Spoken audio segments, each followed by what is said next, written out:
She used to be Marcy Hamilton. He's calling you right Marcy now. Hamilton's. Yeah.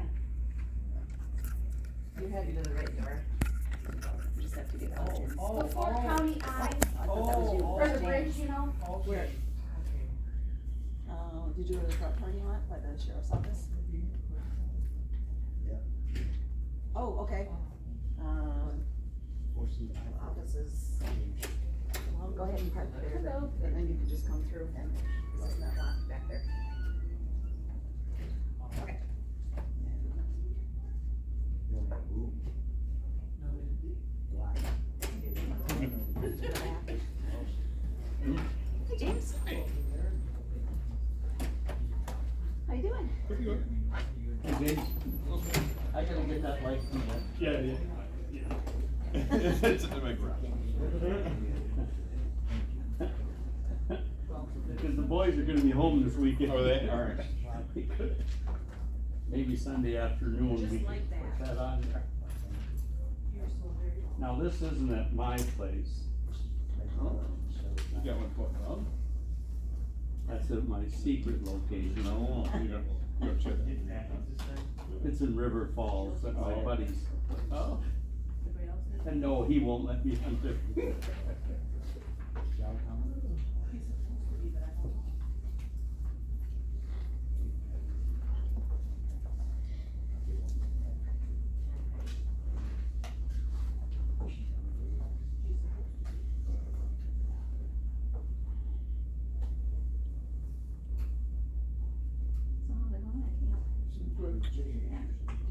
All winter from there? No?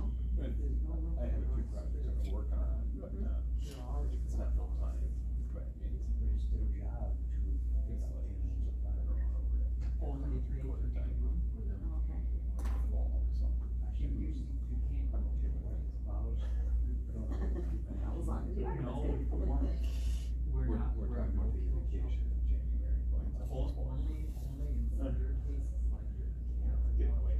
We sometimes maybe without snow. See, I'm finding that healing myself. She's talking about that, but oh, that's prime ice fishing time. Oh, I know, I fish, it's coming back. Let's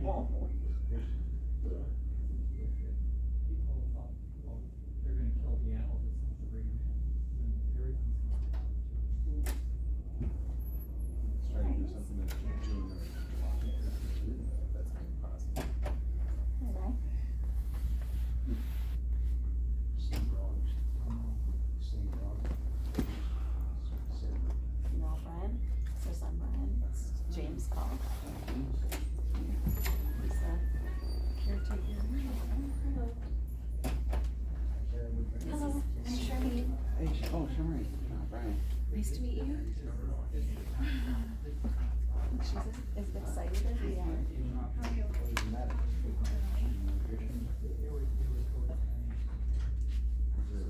Oh my. Doesn't matter.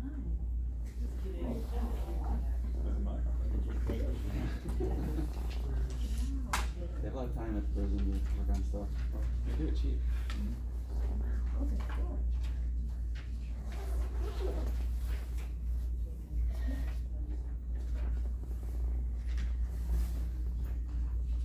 Start. Let's start. 2, 1, 2, and different stations. Mm-hmm.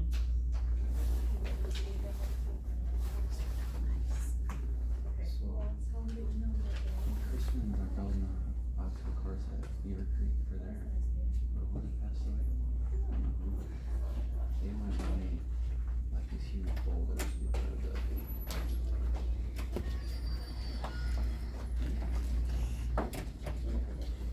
Yeah. That's what they did down there. They're like part of the chronic pain thing.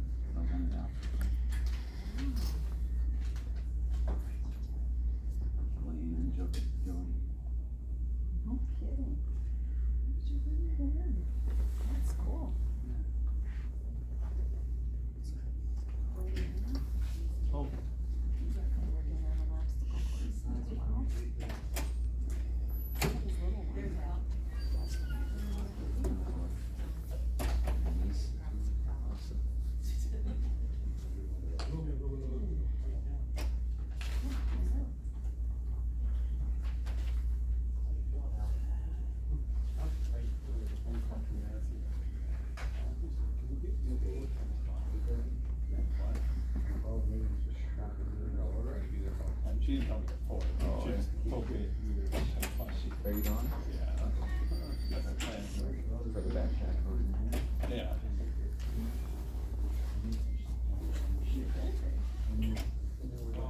John, if I could Sit on that. Sorry, you can't hear. Nobody out here knows that he started the meeting. Sure, that'd be great.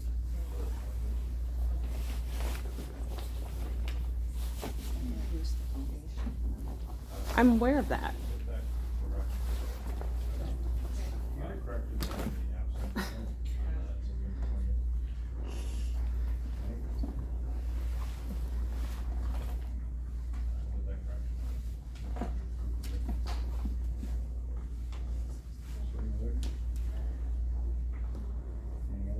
You guys live stream all your meetings? No, I put him on YouTube.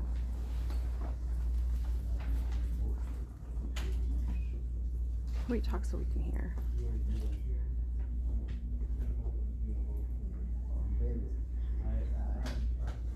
Opposed? Motion carries. Alright. First thing is on the agenda is the recycling fairgrounds and fairgrounds report. Darlene, you have the floor. Okay, thank you. All right, so last month I talked to you about the recycling issues in the town of Willard and, the village of Conrath needing a new dumpster. I went to both municipalities' meetings, I spoke about the issues. Village of Conrath is okay getting another dumpster back, I checked out the location, all is well. The cost of a 4-yard dumpster would be $46.67 a month, so that'd be about $560 a year. Well, then I went to the town of Willard and I talked about contamination, I talked about letting people in from outside of your municipality. I told them your response that, well, why don't we just take one dumpster from here and put it in the village of Conrath?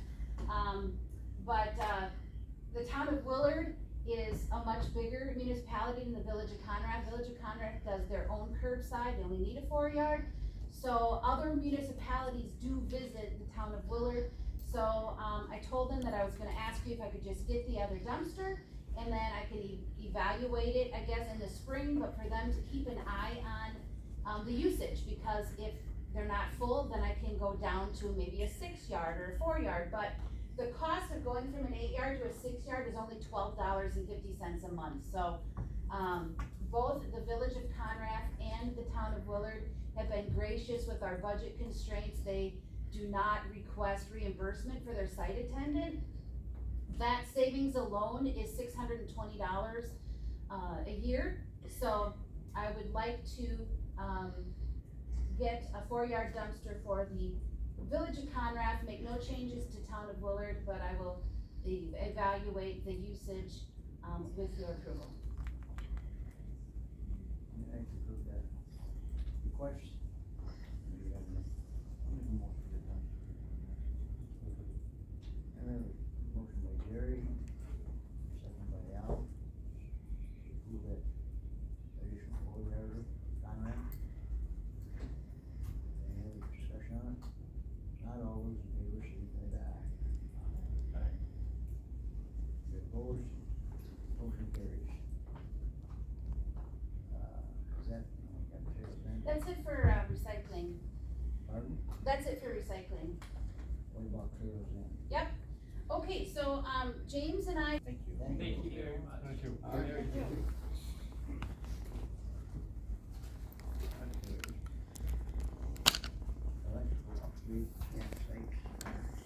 okay, we have, lots to stand out at camp, so we don't have really the best areas to camp, but we have 5 designated spots for campsites if they come. If they have 4 or more, they have to get a temporary campground license, and pay an additional fee. But our electric for camping out there is very old. So we did get a quote from Red Cedar Electric. The total cost is, for 5,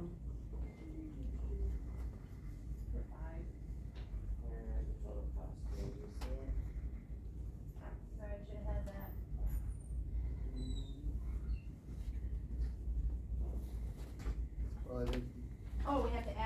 got added up. Oh, Fui, okay. Sites 1 and 2 are, It's under 5,000. 700, yeah, that's right. Sorry. I think we're gonna go ahead and do it. Did you want to do it then, or- Oh, okay, great. Thank you. Thank you, thank you.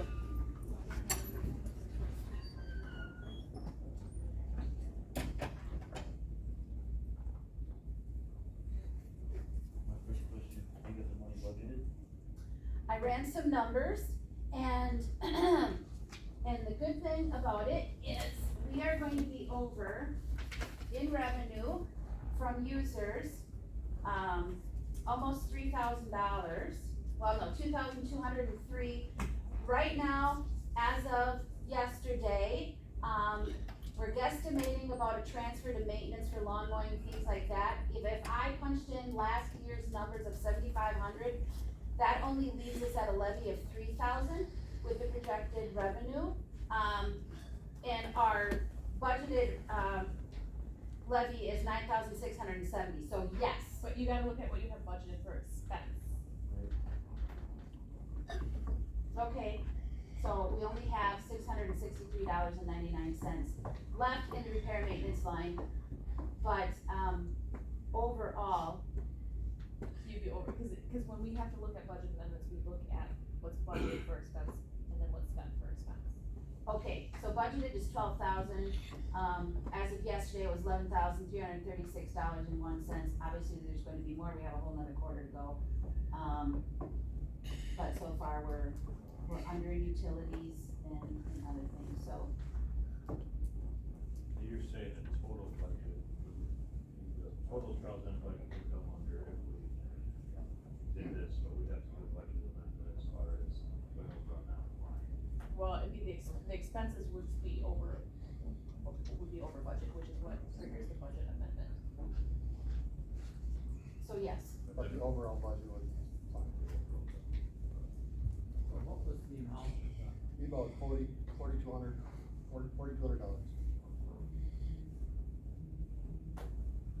You need to put that out for bid. You got one quote, what about bids from others?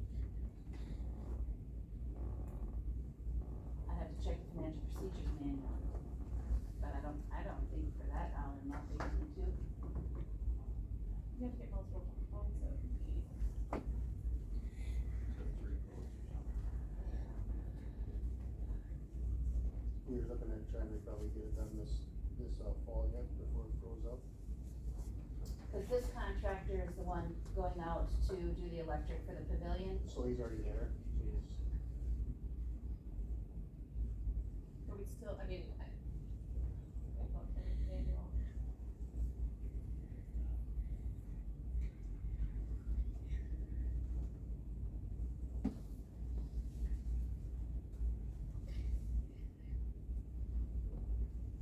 So you do have money in the budget? No, Well, not in the appropriate They have line. money in trials and budget, but they don't have trials money in the expense budget. so it's not, in their expenses, it is not written up in It the wasn't budget. budgeted expense with the revenues came in higher. So, I guess you can say the revenues are budgeted for it. So I think there's a way to do it. Well, I'm just saying, how often do they get used? Frequently, yes, private uses, drastically increased at Trails End. I probably do 3 temporary campground licenses a year, but that's only if they have 4 or more campers. But almost every private use group, which is almost every weekend of the summer, uses camping. Yeah. How much is it that you charge per camping then? It's all Different quote. It's all inclusive, right now it's $300 for the entire camp. If they get a temporary campground license, it's an additional $200, but $175 of that I have to give to Health and Human Services. But our annual meeting is next week for, the Board of Trustees, so I'm going to ask that they do, consider charging for campsites. Or increasing over, at our annual meeting, we talk about rates. Fairgrounds just upped theirs, so it's time for Trails End to revisit theirs. I didn't feel it, stay up in the church. It's really cheap. It is, and, for example, at Fairgrounds, multi-purpose building, because of the concrete, we, Justice Youth and Extension voted to increase it from $330 a day to $500 a day. You get all 108, and that's for one building. At Trails End, you get all 189 acres for $300 a day. So we need to look at that. There's just not a lot of rec ed camps similar to our situation. The one in Washburn's currently closed, so I haven't gotten any rates out of them, but I did find one in another county, and, they're somewhat similar to our price, but they don't even have showers there. You know, we have, I mean, they get a lot for camp for that. So I'm gonna ask the trustees to, increase the rates, so. But if we invest in the campsites, people will pay. They will pay more to have, cause right now they're lucky if they can turn their fan on without blowing breakers. You know, and people, they upgrade their campers, they bring these huge units in, and there's no way that our current electric out there can support that. So we would be recouping these costs definitely next year. What was the total Could you cost? open the camp to ATV and UTV usage? That's a They great can place stay on the roadway right now, but if you're talking about hiking trails, no. No, I mean, just to use the camp, if they wanna, you know, You go can into drive Blue around. Hills and ride around for a day and then come there and use that as a. They could drive it off the road and park there, right? They can still park on a Yes, driveway. so we've had situations like that where people just wanna use like the area, and so we usually arrange that with the caretaker to allow the bathrooms open or whatever. But now that we have the pavilion, well, we will, that opens more doors. So say an ATV ride wants to happen and they do like a poker run or whatever those are, where they go from place to place. We can do something like that. Okay. So if you roll in with a toy hauler right now, and The hook what? up, if you roll in there with a toy hauler right now, and hook up to what's there, it's not gonna work. And then- I was saying if they wanna ride in Blue Hills and, you know, stay overnight at the Trails End and then go riding the next day. Can they run the ATVs? They could, but underground? then I'm gonna charge, you know, for day use, Well, yeah, so, right. yeah, yes, But it'd be yes, more if we income. have availability, but right now, there's hardly any availability for next year already. Okay. You allow them to, right, run their ATVs into it? 42. Can't run? With, they have to get, we can allow that as long as Justice Youth and Extension approves that. For example, sometimes we have elderly that need to get around and they wanna drive around, and that's just a simple waiver from Justice Youth and Extension. Right now, Trails and policies prohibit ATV, UTV use, but Justice Youth and Extension just gives a waiver to that. So, yes, that has happened in the past. People have requested that and it's not been an issue. But I mean, if they're having their annual meeting, can't they change their rules as far as allowing ATVs on there? In the general camp area, but, you know, there's no way an ATV is gonna get across a swinging bridge. No, I understand. Yeah. I mean, They could revisit that, but that I don't have on the agenda. and, I wouldn't recommend turning that to Yeah. But right now, I mean, when they give me a reservation form, if they want that, I just put that on there and then it gets all approved all at once, so. It's not been an issue before when people requesting usage of them. I mean, we have a Kubota out there and James drives it all over. So, if we want ATVs wrecking the dirt and things like that, but if they stay on the trail, or on the, I mean, we have a roadway all the way through there, there's no problem. That's what I meant, you allow them in there to stay on the roadway. But for when the elderly need it, I mean, we let them drive right up to the door. Yeah, That's understandable. So since the cost is over 2,500, a minimum of 3 quotes will be. You what? Since the cost is over 2,500, a minimum of 3 quotes are required. okay, we'll be back next month. And we'll be, I mean, we already are gonna have to do a budget amendment, because the expenses are over the original budget due to, the stove.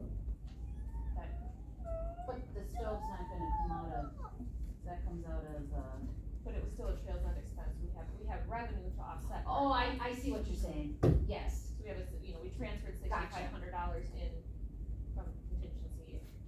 or Yeah, from for the wherever we trees. did. Oh, that was what it was, okay, that's what it was. yeah, but then we'll also have the stove too, so yes, we'll definitely need to do that then. And then when you go to your other meeting, check it out. When we do something like that, you're gonna wanna make money off of new, the campgrounds, if we're upgrading. Yes, You gotta figure out how long the time it takes to pay for that upgrade. yes. Let me ask you this, I know the financial procedure manual says 3 quotes, but, I mean, we got a contractor going out there to work on the pavilion, he's out there, I guarantee you it's gonna save money, but since he's out there already, I mean, can we just override that and, approve this, or? I mean, we can get 3 quotes, it's no problem, it's just, it won't get done this year, or maybe not even in the spring, just because of the time scheduling wise. You basically want to waive the quote. Correct. Or get the 3, you guys approve the lowest bid of the 3 quotes, and then they can go ahead, and since they get the 3 quotes, take the lowest one and build it. We can approve up to 4,200. Up to 4,200 from a quote. Provided they get the- Pending the 3 quotes, you take the lowest. We've done that. One other thing I guess on that, gave us a quote for this, but we seen this at the fairgrounds.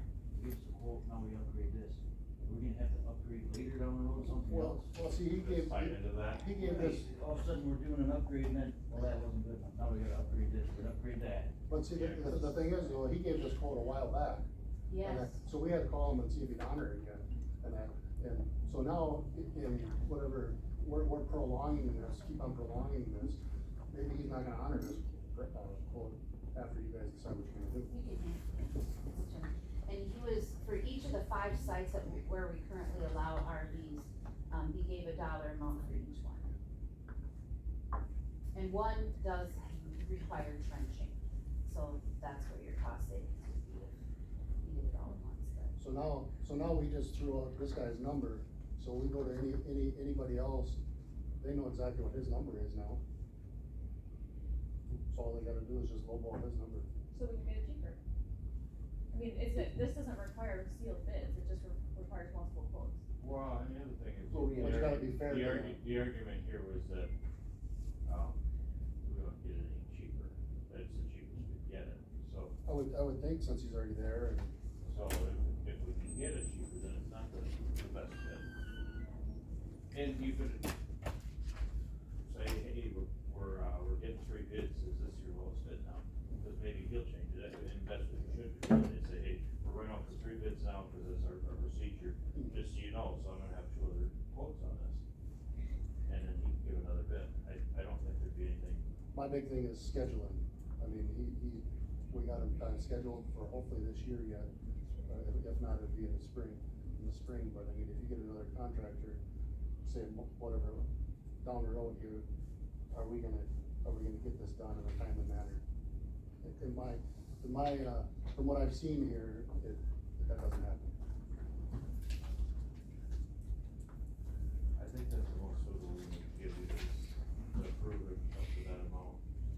Take the lowest quote without, I don't know, violate the procedure either. If I'm sure that there's things that I've done that fall. So if I'm aware of procedure. Let me ask you this, if me and James reach out to 2 other contractors, and get quotes, and next week, and, we get them to you, can you guys make a motion to approve the lowest bidder?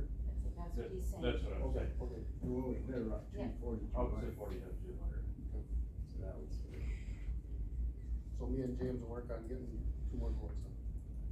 I'll see if that's, I'll make that motion to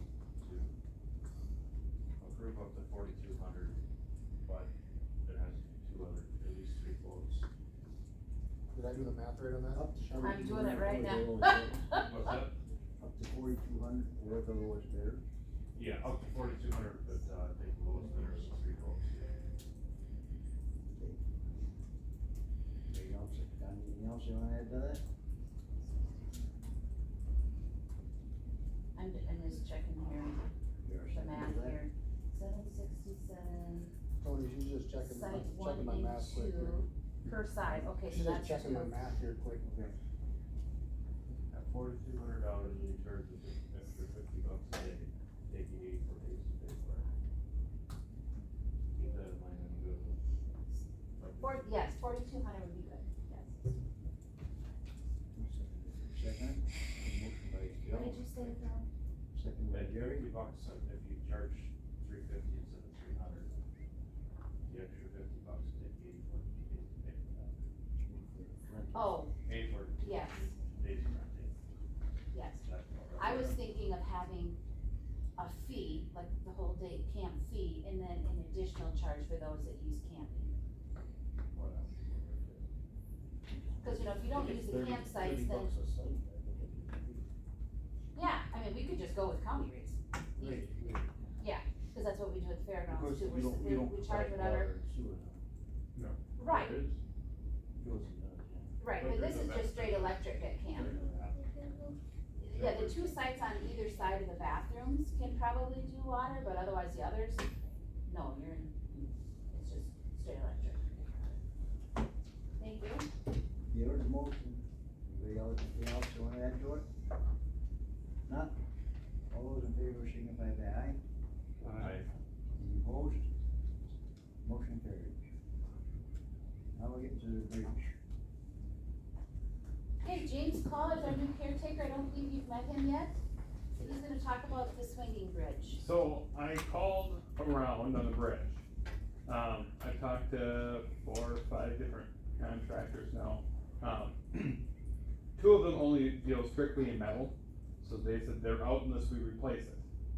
2 other ones have shown interest in possibly trying to fix it, but you guys know the condition from the report last year.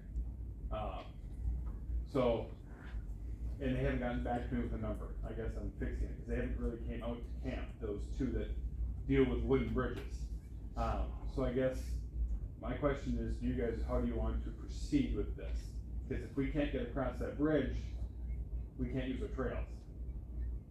So that's the kicker on all this. How long is that bridge? 101 feet from one side to the other, plus you got 61 feet approach and a 59-foot approach. Those approaches, are they on actual solid ground? No, it's all sand. It's all what? It's all sand. So the posts were driven into the sand. It's a ramp. It's a ramp, the approach going, so it goes up about 15, 20 feet on both sides. Because in the spring, when that floods, that bridge is, I'm not gonna say completely underwater, but it is a ways under. So that's a floodplain, plus it's a trout stream underneath it. So you're dealing with the DNR on top of all this. Oh yeah, Oh, that puts a new wrinkle in it. I know. So, I guess first, I don't know, have you dealt with Mike Zimmer a little bit on this? Yeah, Yeah. yes, forestry guy. Oh, okay, Yeah, yeah, we yeah. got all the numbers from who they use, yes. so that's who I started calling first, was the one that Mike used. Yep. And they just deal in strictly metal. So someone would have to engineer the bridge, and they could build it and install it, but they would be starting over from scratch. Yeah. It wouldn't be, just a repair on what's there, cause I know it went to insurance, cause when that tree came down on the, I'm gonna say the northwest side, it busted it up a little bit. There's 6 poles that are out of place, and it broke one of the stringers going up, and the railings are busted up. So I guess, yeah, how do you guys wanna proceed? I know finding 3 quotes to fix it back to its state that it was prior to the tree falling on it's gonna be a hard one. Because a lot of people aren't willing to touch it after seeing or knowing about, like I said, that, inspection that we had. And Put it out for bids too, right, what they cover. Well, for insurance purposes, we need, at least 1 quote, they like to have at least 2, but, to know what the insurance company is gonna be able to do for us too.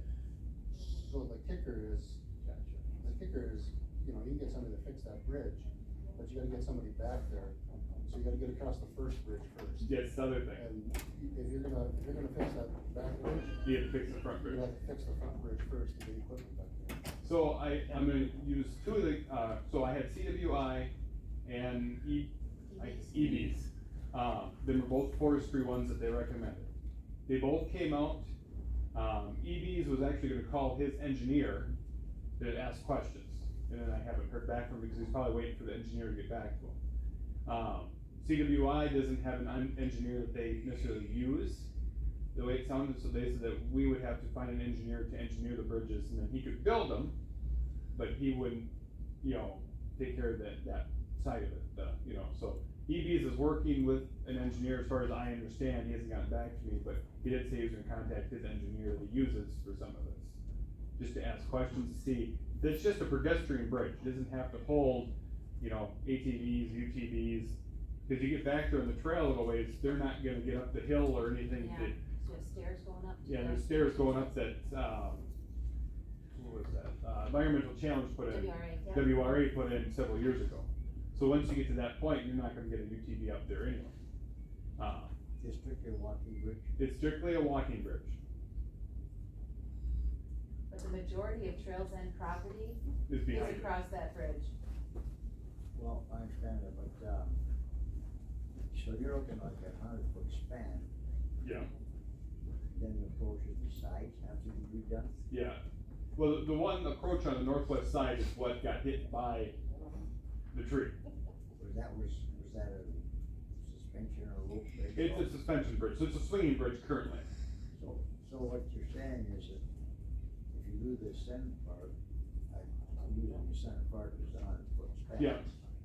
You're gonna have to redo the east side or both ends. Both ends will have to be redone with it. But they could all be, potentially could all be, rigid and the construction. It could be, yeah. The point is, they got pilings or whatever driven into the riverbed, I assume, No, it's not, it's on shore. it's on shore. It's not, so what's on shore is where the pilings are in right now. So in the spring, that all becomes flooded, but the normal height of the river isn't, there's no pilings in there. You'd have to make sure that the integrity of those pilings is still good. Well, I know on the northwest side, there's 4 or 6 of them that are not. I believe that's what the inspection failed. So that part is, Is the pilings that big piece of wood? and that was part of the inspection when they did it last year, that there was a couple pilings that were getting weak. So it's cracked? So it has to be redone also. Yeah. So I don't know if I should even throw this out, but I'm gonna. So, I know James is doing a fantastic job of getting quotes, and he's gonna get quotes. This is gonna be a costly amount. I guarantee and I know I could do it, no problem, with the maintenance people to get this back up and running. I mean, I've done this for 20 years in the past, 30 years in the past. But I don't know if I wanna put myself out there on it.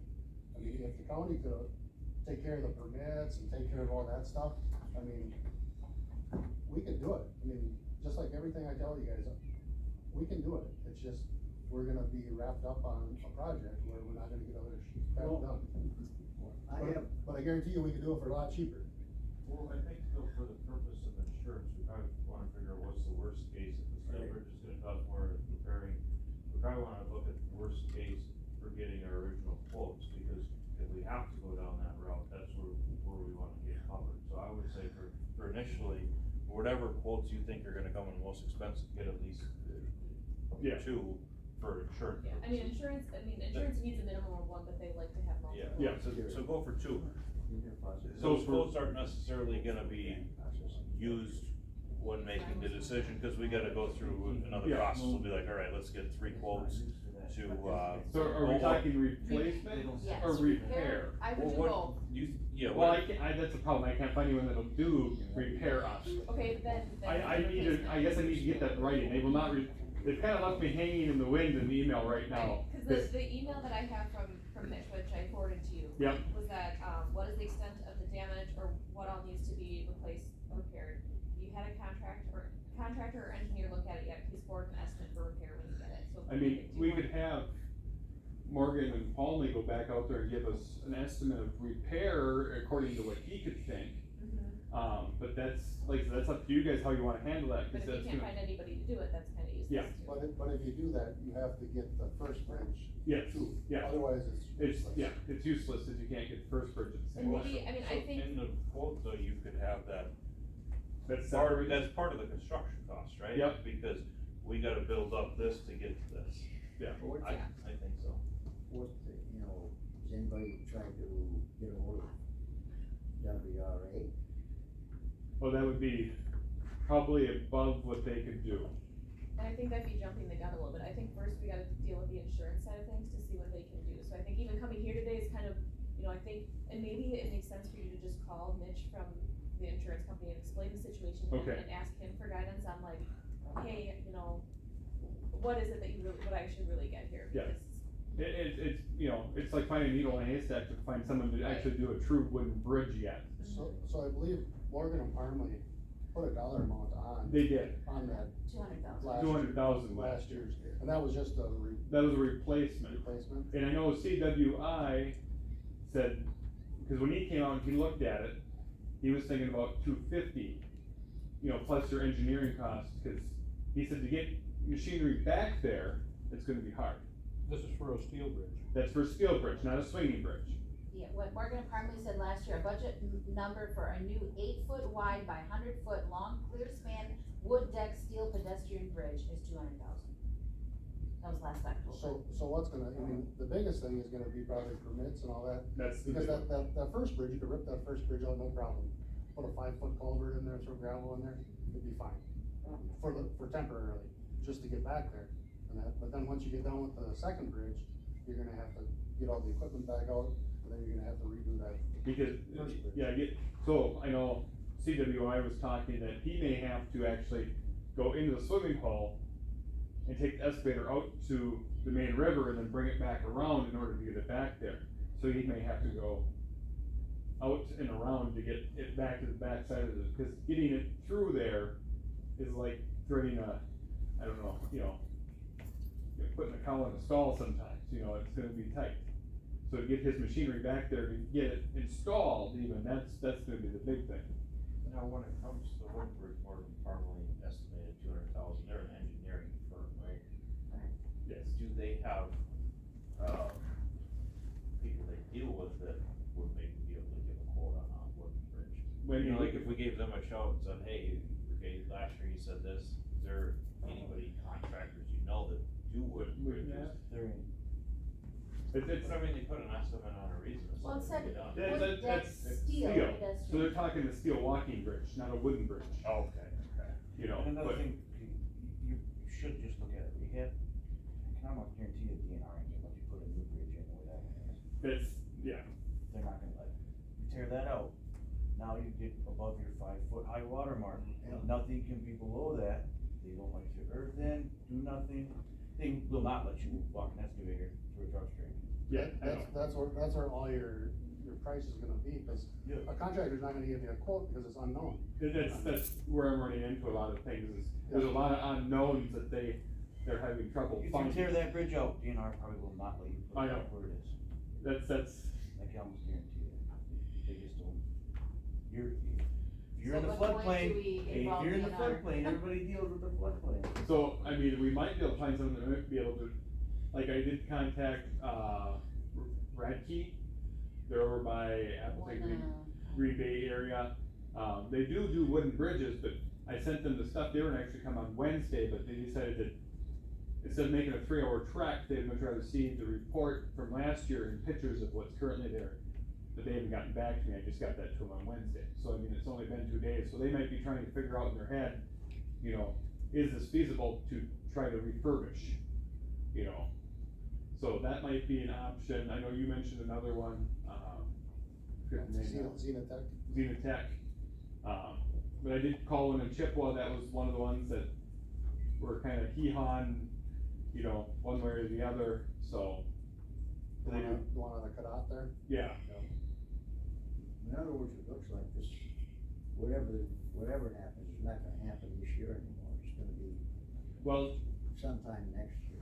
you're probably looking at a lot of it being done over the winter, cause, you know, it being frozen over might get you a little easier access. compared to, Well, I'm sure it would. One thing is, if you even asked for DNR permit for rehab yet, I have not contacted the owner. because knowing what I know, we won't go in unless you have a DNR permit, any brick building. will. Well, yeah, that's, And it takes a while to just get that DNR permit to work in the wetland. The truck stream don't know either. Yeah, being trust stream's really. yeah, that's Devil's Creek there. Yeah, so, I mean, I would definitely be working on the DNR permit, even for a rehab, you can't take equipment down there without a permit. So any contractor, no one will tell you that. Well, that's what the, you know, the bridge is you said 101 feet. 107 feet. 107. So then it goes to 2 ramps, so I doubt if you'd ever be able to, cause you're gonna wanna pour some piles there, or columns or piers, and that, I don't think it'd fly, you know? So we might be able to refurbish what's there, maybe. So you're almost looking at a 200 and some foot bridge, Yes, to get both on high banks. yes. But then you'd have to, well, if you did a metal, you could go straight across. Yeah. They would still build, Yeah. they want arch, you know, Yep. Yeah. because of the structural, to get you Yeah. above that high water mark. Yeah, but I'm just saying, if you did a swinging, you'd still have to have that elevation, because in the middle. And I guess in that's the middle, you have question that is, Sag, you know, I know But not camps, if you got up on the way on the banks, would you? well, that's the reason, that's why it's way that's up the reason there. the ramps are up there, to get it over top of the water. Cause it's, I mean, it's probably 15 feet, the lowest part of the bridge is probably 15 feet from the water right now. You know, And the bridge is underwater in the spring. in the spring, the belly of the bridge, I think, goes underneath, I don't think, the high part's going, I think just the very belly of it might. The Yeah. whole first bridge, That's completely underwater, the first one is. So we should probably ask Mike who he works with at DNR, cause one of our board of trustees is a DNR employee, but he's a forester, so. Yeah. So it's not like we've been hiding anything, but we can ask Mike, Yeah. who they use There's a lot of- and start that. There's a lot of unknowns, but I just wanted to know how you guys want to proceed, you know, cause. That's why it's hard for James to get a quote, I know we need to get a quote for insurance, but they're not giving them quotes, cause there's a reason why, you know. That's why I think you should Call call him. Mitchell, Okay. yeah, and I can give you some more info. Okay, yeah, that's gonna help, because, Yeah. yeah, no one's giving me a solid number, or even like, okay, this is what we can do, because they're scared of the I'm not saying scared of the DNR, but, you know, scared of what it may cost to go in there. We know. So, Yeah, Evie called me on it, if I install all this, and I kinda told her we don't wanna deal with it without permits, so. well, that's fine, yeah, and that's something I tried to call him back, and he didn't answer, but I was gonna let him know that, cause I had talked to Gary, like, so who's getting the permit, you know? And I was gonna talk to him about that, cause he was one of the ones that he was gonna talk to his engineer and actually get something back to me. So he must have talked to his engineer and kinda had an idea in his head. He has an idea, but then we gotta go look at it yet, and then the main thing I got told myself, first we gotta get a permit to do Yes, this. yeah, It's not worth, I kinda told him it's not worth our time to go look at something when they don't know what they wanna do. There's a difference between rehab and there's a difference between building new. yeah, What they'll let you do. Right, what they'll let us do. yeah, exactly. The DNR didn't tell you, yeah, tear it out or build a new one or. Working with the DNR and getting all the permits, it might not even happen next year. Right. It's gonna take a while. But I think the first step has to be insurance, Yeah. because Can we you just can't do put a anything zip line without their across there? approval. Well, so the thought that crossed my mind to make a floating dock that goes across it, but that's probably a taboo thing too. We have it Probably. in. The zip line, I'm pretty sure would probably some I liability. know, I think James should call Our license. and talk to our adjuster and explain exactly what's going on. Or we're gonna and go what the- test it you know, out. What route we should go for. Maybe just or whatever. Well, that's why I think, you know, we've been, right now, the adjuster's waiting for an estimate or a quote, but based on this unique situation, I think that it warrants a phone call so that, you know, it's hard to put all this in an email. It is. Warrants a phone call for James to talk to Mitchell, he's our adjuster, and explain what's going on, what route do you want us to take here?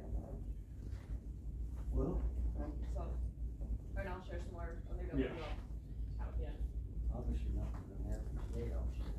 No, Yeah, I don't no, think we I can- was just looking for a direction to take it, so this helps, I mean, I guess insurance is the way to go. You're not more confused by the time you come here asking for direction?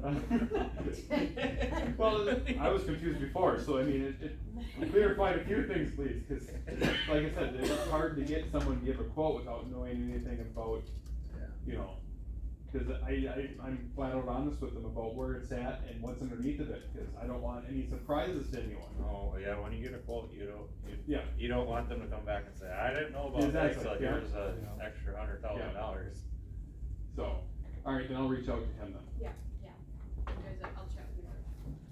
Okay, let's move on then. Bring this back in with some more information. Windrise water lines, shut off water.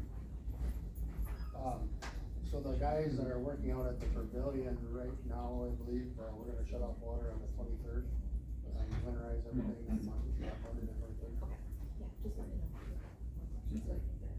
James, you know, What? I didn't tell you, but we'll be out on the 23rd on Monday Oh, okay. to, Do the water. blow the water lines out and Okay. run antifreeze through them and all that. This month, Yep. okay? We have another item we might as well take up at the same thing now, on our agenda. It was on the pavilion fund, right? Yep.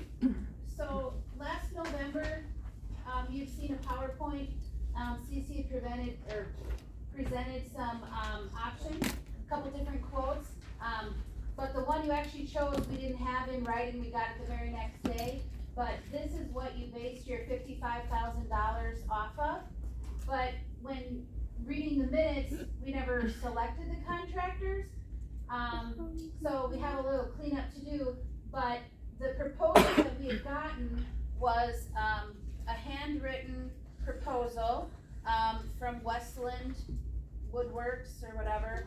And, it did mention 3 men on the proposal, but it didn't say, you know, as a contract or anything, but they're requesting payment all within what's approved, but for 3 different people. So I have 3 separate invoices, 3 insurances, 3 W-9s, but I have 1 quote. So there's that issue, and we need to select who we wanted for electric, concrete, and site prep, all of which most of it has been done already, but just to clean it up a little bit.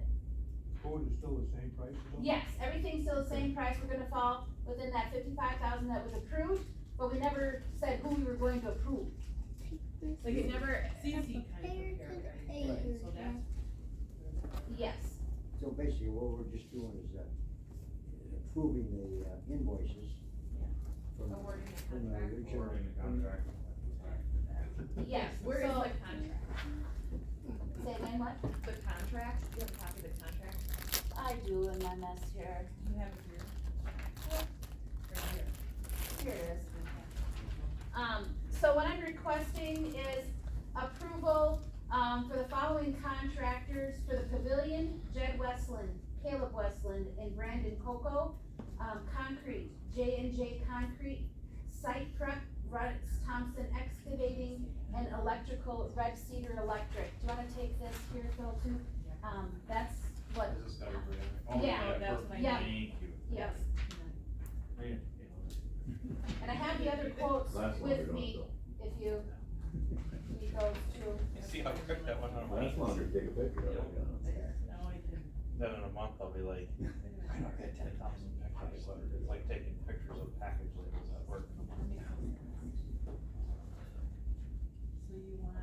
Do you wanna, here, Phil, can you give this to Connie? This is what I'm requesting right there. Well, I have their separate invoices too, but I didn't wanna, Confused situation. well, yeah, but I have them right here if you wanna see them. Muddy water. So you had 1 proposal from Westland, the Log Works, but you have 3 separate people doing the work. Can we be, I mean, I don't, our contract is with Jedediah Westland? Right? Westland Log Works, Could we be paying 3 separate vendors for 1 contract? I mean, if you look at the proposal, it was handwritten, he does mention 3 men. I talked to him about it and I said, well, you really need to be more exact when you bid in the future because, you know, we were expecting to cut one check, but, he prefers not to, he prefers to have the checks to this 3 different people. He says he's not ran into this before, he's done work for the county, I believe, in the past, but, it's, yeah, just one of those things.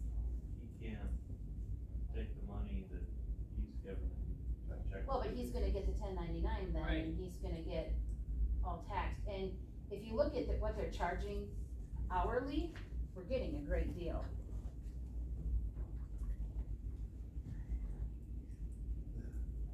You're saying we can't issue. I mean, that's not our typical practice, I mean, they're contracting with Haas to do the Right. hospital. Right. We're not gonna get invoices from other subcontractors to pay, cause our contract is with Haas. Right. Like, you pay Haas and he's gotta pay the sub. Right. I understand how that works, but can't really deviate from that, or no? But We really shouldn't. If we approve this though, because after that. What?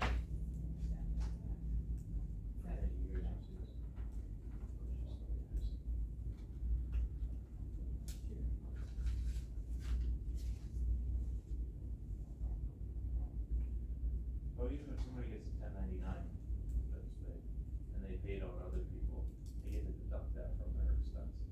Yeah. So it's not like he's getting stuck with an extra big tax bill. That's He'll have to, for him. he'll have to 1099 his people, the people that he Yeah. gives it out to, But he's that's got what he's And, trying to and he doesn't, he's like a sole person, I mean, if you look at his Right. insurance, he doesn't have work comp. It doesn't matter. If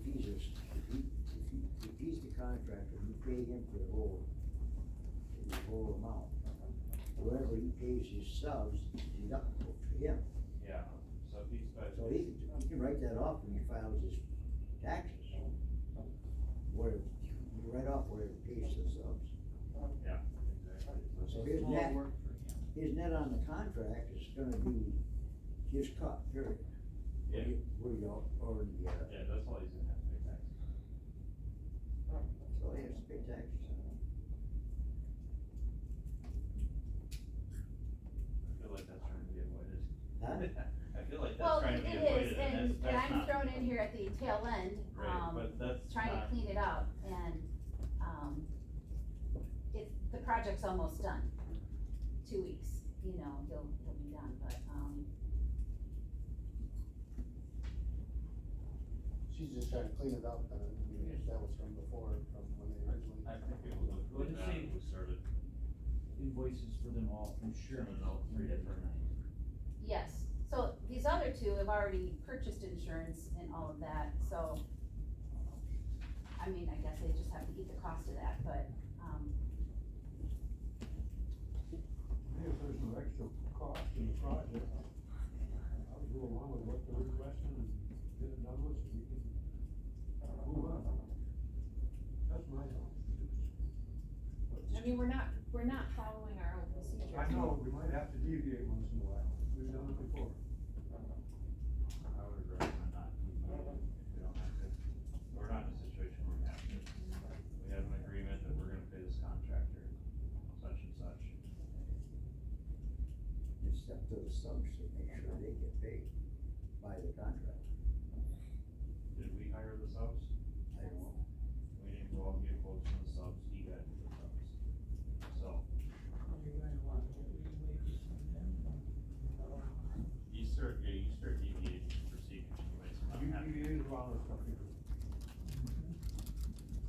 And it just makes, it makes it really hard in our office to do this, because, you know,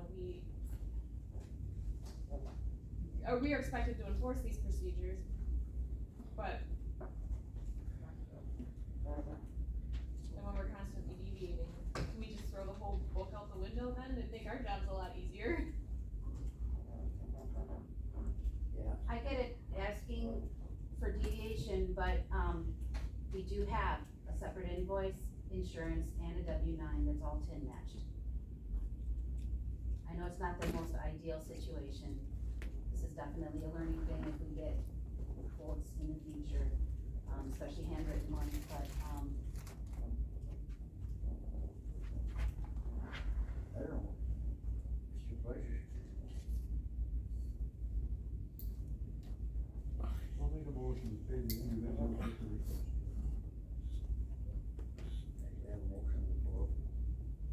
the visuals. Second. I'll second. Motion made, second. Any other discussion? We'll do roll call. One contractor, one payment. Alright, roll call vote, they call for. So the motion on the floor is to pay them individually. Right. So, Mr. Wesson? Yes. Mr. Rassad? Less than 6,000. Mr. Rassad? We're doing a roll call. Tiebreakers. Put the monkey on my back, huh? Whatever happens, it's Cody's decision. Yeah. I'll say yes because we wanna put this on that.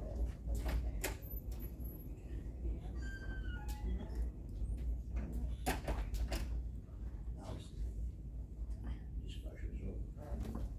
So do we still need to accept the other vendors in a motion? Okay, No, cause I have them, okay, I have them listed out and. great, great, thank you, okay. And I will make sure it's.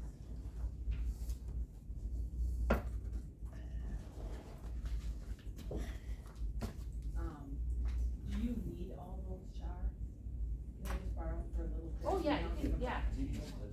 Oh, yeah, I got this one, I got this one, That's the one you gave me last night. yeah, and then I'll just use this. Okay. Fairground report.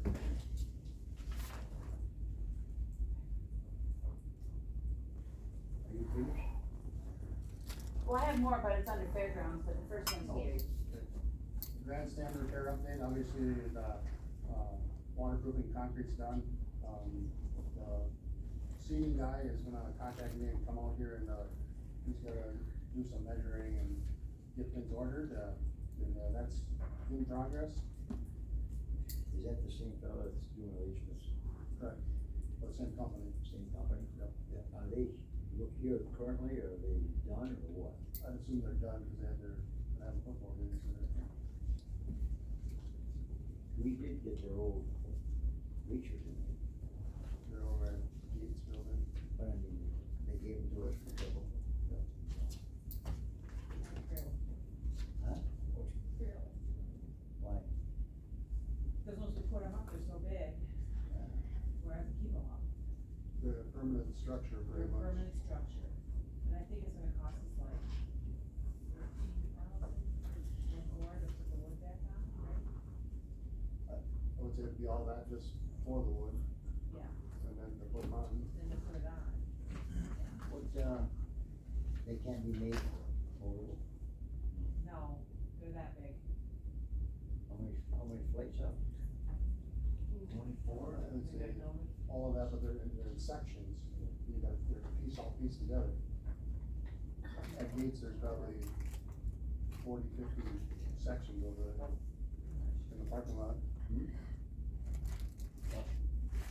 Good. Well, yes, but just, you know, the fair did not request this, just, Oh, wait. but yeah, wait till the price of metal goes up, maybe. Scrap them all. Okay. So, then now the bathroom. So I've got in, preliminary drawings, he's gonna give me some, final drawings in probably December. Why do you put my water bottle Just with right the fall push, actually, he just sent me an email yesterday. I'll read it to you. Good morning, Gary. I was off yesterday afternoon. I still have to wrap out the plans.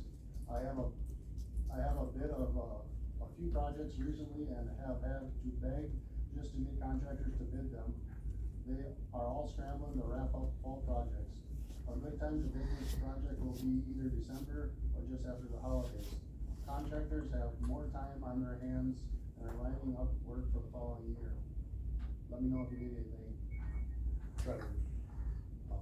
So hopefully we'll get them final drawings back here soon, we can throw that out for bid. I don't think, I think we put it on there for a request for ARPA, but I know we had talked about that a while back, and I thought it was already on there, but, I know we just wanna make sure that, it's on. Wasn't there a rough estimate what it cost to put new bathrooms I'll in? get the plans. I thought you guys got from like Andy years ago or something, it was like $300,000. But that was precast. Precast. Yeah, we only the drop, like the plans, the state approved plans went for ARPA. Yeah, I remember that, but I remember us talking about it a while back, I don't know if we pushed it to ARPA, but I think. Only Yeah, plans. Yeah, and I think at that time we didn't realize we were gonna be approving a lot of other things for our professional fairgrounds too, so we've already spent quite a time to change all that. Well, I guess we You def- postpone this till maybe December. Okay, you got the mud pit, what's that? So we are requesting out of our own funds to put $5,000 in the mud pit. No, out of our. the fair budget? The fair budget, Yeah. which is all donations. Okay. Yeah, no levy. Yeah, we need to dig it out, replace with black dirt, and no rock. So, yeah, So you made the motion? Is there a second? I'll second. Alright, So we more just, discussion on it? I was just gonna have highway do that, probably. Scott Jones is in charge of that deal. It's his deal, it's his baby. Okay, any more discussion? Not, all those in favor, signify by aye. Opposed, motion carries. Now we have invoice for the bulk tank compressor, what is so that? can you take this? This is, an invoice from Certified Refrigeration for $1,915.05. It happened during the fair, and I brought it to Justice Needs an Extension. The dairy project came up, and said, well, you know, why should the 4-H dairy project pay for it 100% when it, not 100% exhibitors, are 4-H. So it was a very lengthy discussion, all of which is over the $1 requirement to go to property, so they just sent it to you. Ta-da. But it's Yeah. already done, so It's already done, it's just who's paying it. well, probably the payment's been made also. Nope, No, that's, nope. there's someone a monkey on our back. So, Not really. it, you So know, who approved, was it somebody from the fair that approved it? Terry Gazelle, Terry did. Theory. Right, but he wasn't under direction from the board to do that, so I was his first fairground. Terry. That's the problem, you said it's done, you can't wait and get, Yeah, not have a Mount committee House. meeting. Did he call the property chair? I don't know. So if he would've called the property chair, Now you're trying to throw a monkey on my back. well, but then you could've, before doing it, could've, you know, that's how normally, if I there's an don't emergency and we're gonna recall. pay for something, Done. normally you call the property chair. That's generally, if something's an emergency, you can't wait for the next meeting. so my question to Justice Needs an Extension is, do you believe it's a fairgrounds expense, or do you believe it's a fair expense? They just tossed it,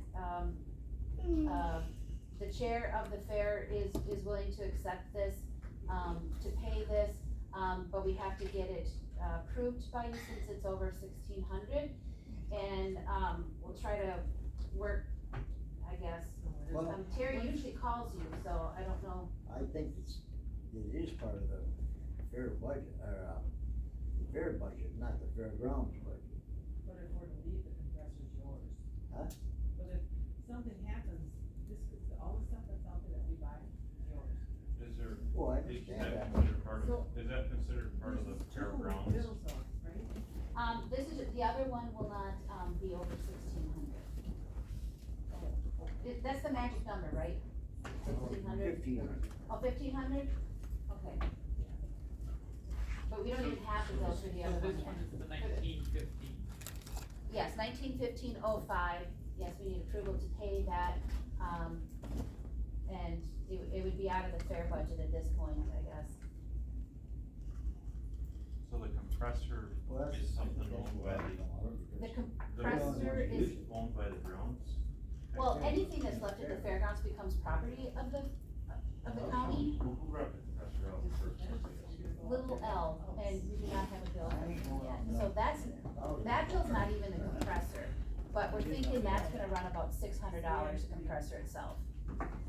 So, you know, so right now, the short story is, we need to get approval to pay this, it'll come out of the fair budget. But in long term, on Sunday at 6 o'clock right here, there's gonna be a fairgrounds project planning meeting. We're inviting all of the animal projects, FFA, Junior Ayrshires, Blue Hills Pony Equestrian Club, Gary, and we're all gonna have like a come together meeting, talk about long-term, short-term, whatever type of projects and funding sources, because I work for fairgrounds, I work for fair, you know, and it's, anything that happens out there is not necessarily a fairgrounds expense, not always a fair expense, so, you know, when you have animals coming up, you know, horses showing up at fair and, oh, we can't put our horses in those stalls, well, why not? You know, and expecting the fairground budget to pay for that, I wanna eliminate that. Have a conversation, who's doing what, who wants to be involved, and hopefully that will clean up future messes. But that's happening Sunday, but we need to get this bill paid, so, You're seeing out of the fair budget? yep, Yeah. yeah. Okay, anybody wanna make a motion?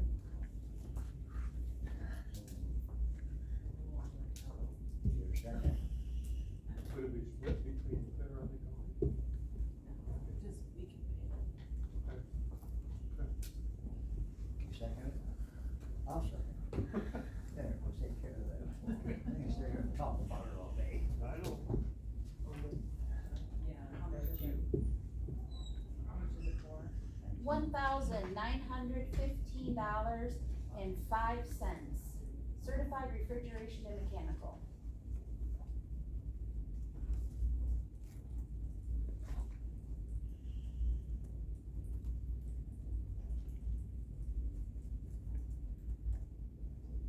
Alright, motion, any discussion on it? Not all those in favor, signify by aye. Aye. Opposed, motion carries. Winterized water line, shut off water rights from this, Just, be along the Same same line. thing at the fairgrounds, is that the? just an update, we did it, we finished it yesterday, so it's all good. But, one thing that we did notice is we didn't have the, you know, the water's been off all week pretty much, but, we didn't have the doors locked in the restrooms and, oh, I think there's, I don't wanna name no names, but I think there's some people in close by facilities that go in there and Yes. take craps in the toilets and the water's on. So, Well, can't you lock them in there? we locked them up now. We didn't realize. Turn the water back on for a few minutes. Yeah, and those people called me yesterday saying, well, why were the bathrooms locked? So, You got that problem solved now. We had it solved now. It's done. Wait until they're all over the fair yard. Bill.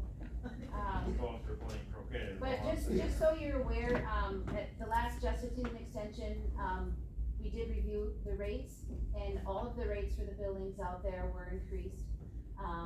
Because we do realize that the more we put in there, the better it is. So, in the day after we increase those rates, I got a booking for the multi-purpose barn for a wedding next year, next October. So, the better the facilities, the more we can make off the fairgrounds. So if you do replace the bathroom, because that's always an issue, you know, especially on the north end, we're gonna have more private use events. I got a feeling we're gonna have lots of weddings out there now.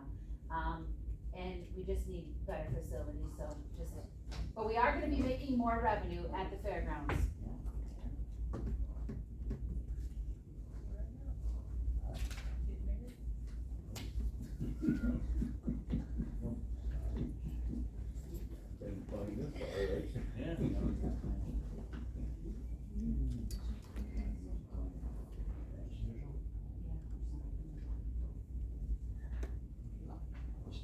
Alright, let's move on.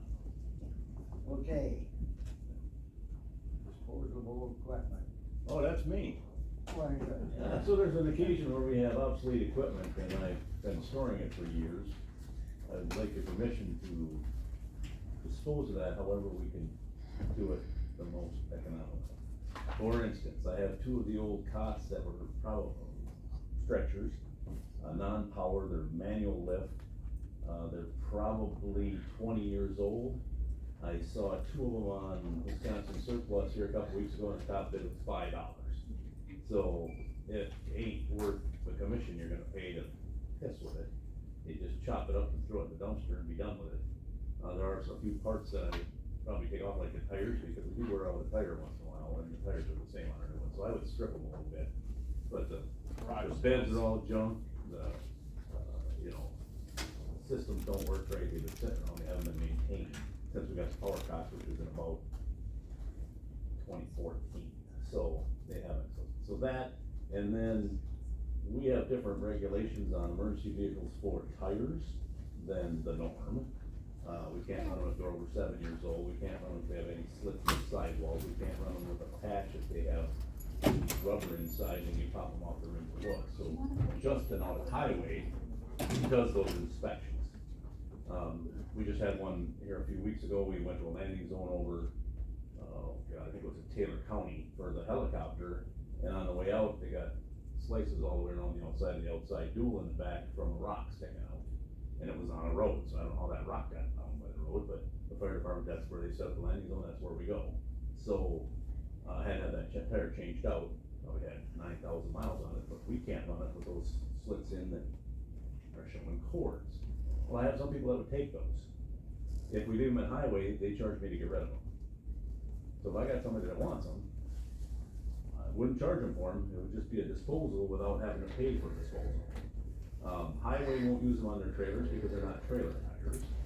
The same thing has been that historically with maintenance, that, you know, they're 16-inch tires, but they're not gonna use them on their trailers because they're not made for that. That's my couple alarms going off. Yeah, oh, was that just your wake-up alarm there, Tony? Yeah. You had time to get up? Time So- to fit, I said my snooze alarm. Yeah. Yeah, it's time for the first nap of the day. Yeah. The other thing I have is electronic equipment, and typically, I've never asked permission to get rid of that when it's obsolete, can't be fixed. I let Bugs know I throw it in his recycling bin and that's where it goes. I have currently one drawer unit from an ambulance, I'm in the same boat as the sheriff's department is with radios. My radios are so old they can't be fixed anymore, there's no parts. The Motorola won't touch them. So I was lucky enough to find a drawer unit used to keep one ambulance going for a while.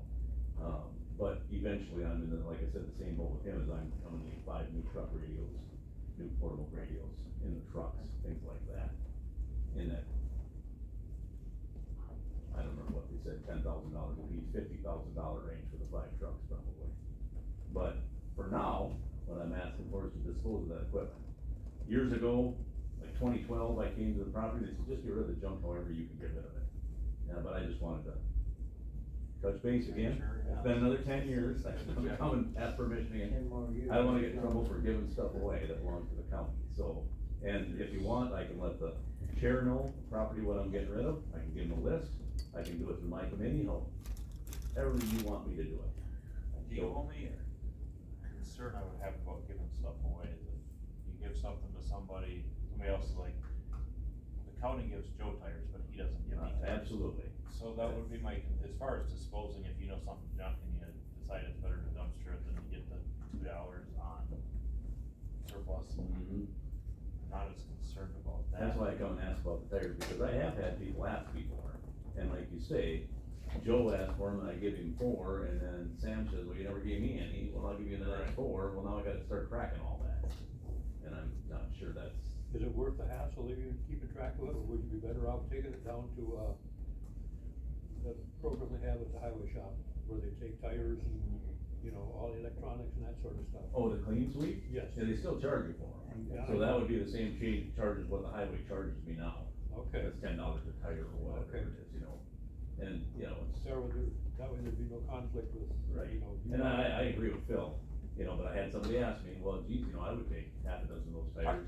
I don't, Well, the other I thing also is- don't have an issue with that, Right. but now you're recycling a tire, really recycling a tire. Did But The other issue is you give somebody a tire and they go out and blow a tire going down the highway and that was your tire. There's might be a liability there, so.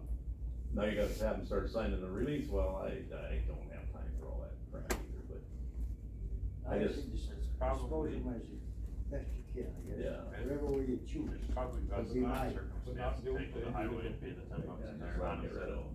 Yeah, Like I said, if like you do you it said, to I one mean, person, they blow a tire, they get hurt, it'll come back on county.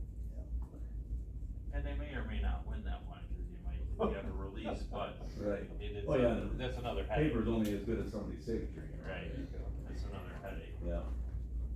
Especially with, medical liability. You know, like a lot of people who throw ones at the road. Right over by Alan's house. There's a spot just down the road, big pile of spares and bridges, but, so that's what I'm asking, I just like in the minutes that I've asked. You guys wanna approve the getting rid of the equipment, but getting rid of the recyclables that way, I'm fine with that. My cots are made out of aluminum, I mean, maybe there's some value there, I don't know. I don't know what they don't weigh that much, 50 pounds, you know, so it's not a huge amount. I think you need to coordinate with Shard. She's gone, but I can talk to her and see if they're working anything, if she wants to store them I or. would say, my own opinion is get rid of them best way you can, Yeah, without the not counting the tires. tires, yeah. I don't think you wanna give tires to somebody because of the liability. I agree, I just was asked, told that, asked, and I Highway's asked. got a scrap it on it. What's that? Highway's got a scrap. Yeah, they got the roll off up at the fairgrounds, I've used it before for other things. you know. No, they actually got a scrap one. You guys got a, oh yeah, there's a scrap iron, there's several, there's one scrap iron one up there, ain't there, Gary, at the fairgrounds? Yeah, we have a scrap dumpster out there. Basically, the Eber rides the dumpster and it stays there all year, but it's basically a horse trade, basically. Is it Jed? Over Bruce. I Yeah, think. junkyard Jed, okay. Or Martin, I think. Oh, Martin, yeah, okay. So now you'll be able to say, you know, I wish I could give you the tires, but Probably said these throw 'em guys away. said no. Yeah, see? I'm throwing the monkey back on you guys again. Al Yeah. Rasak. Yeah. So, Simplify it. Does somebody wanna make a motion? So it's in this. it's a motion to get rid of the equipment. Somebody That's- doesn't make a motion. Second. Got a motion by Jerry, second by Phil, let, dispose of whatever surplus, whatever junk. Junk equipment. Old junk equipment, Get rid of junk. however you see fit. Any questions on it?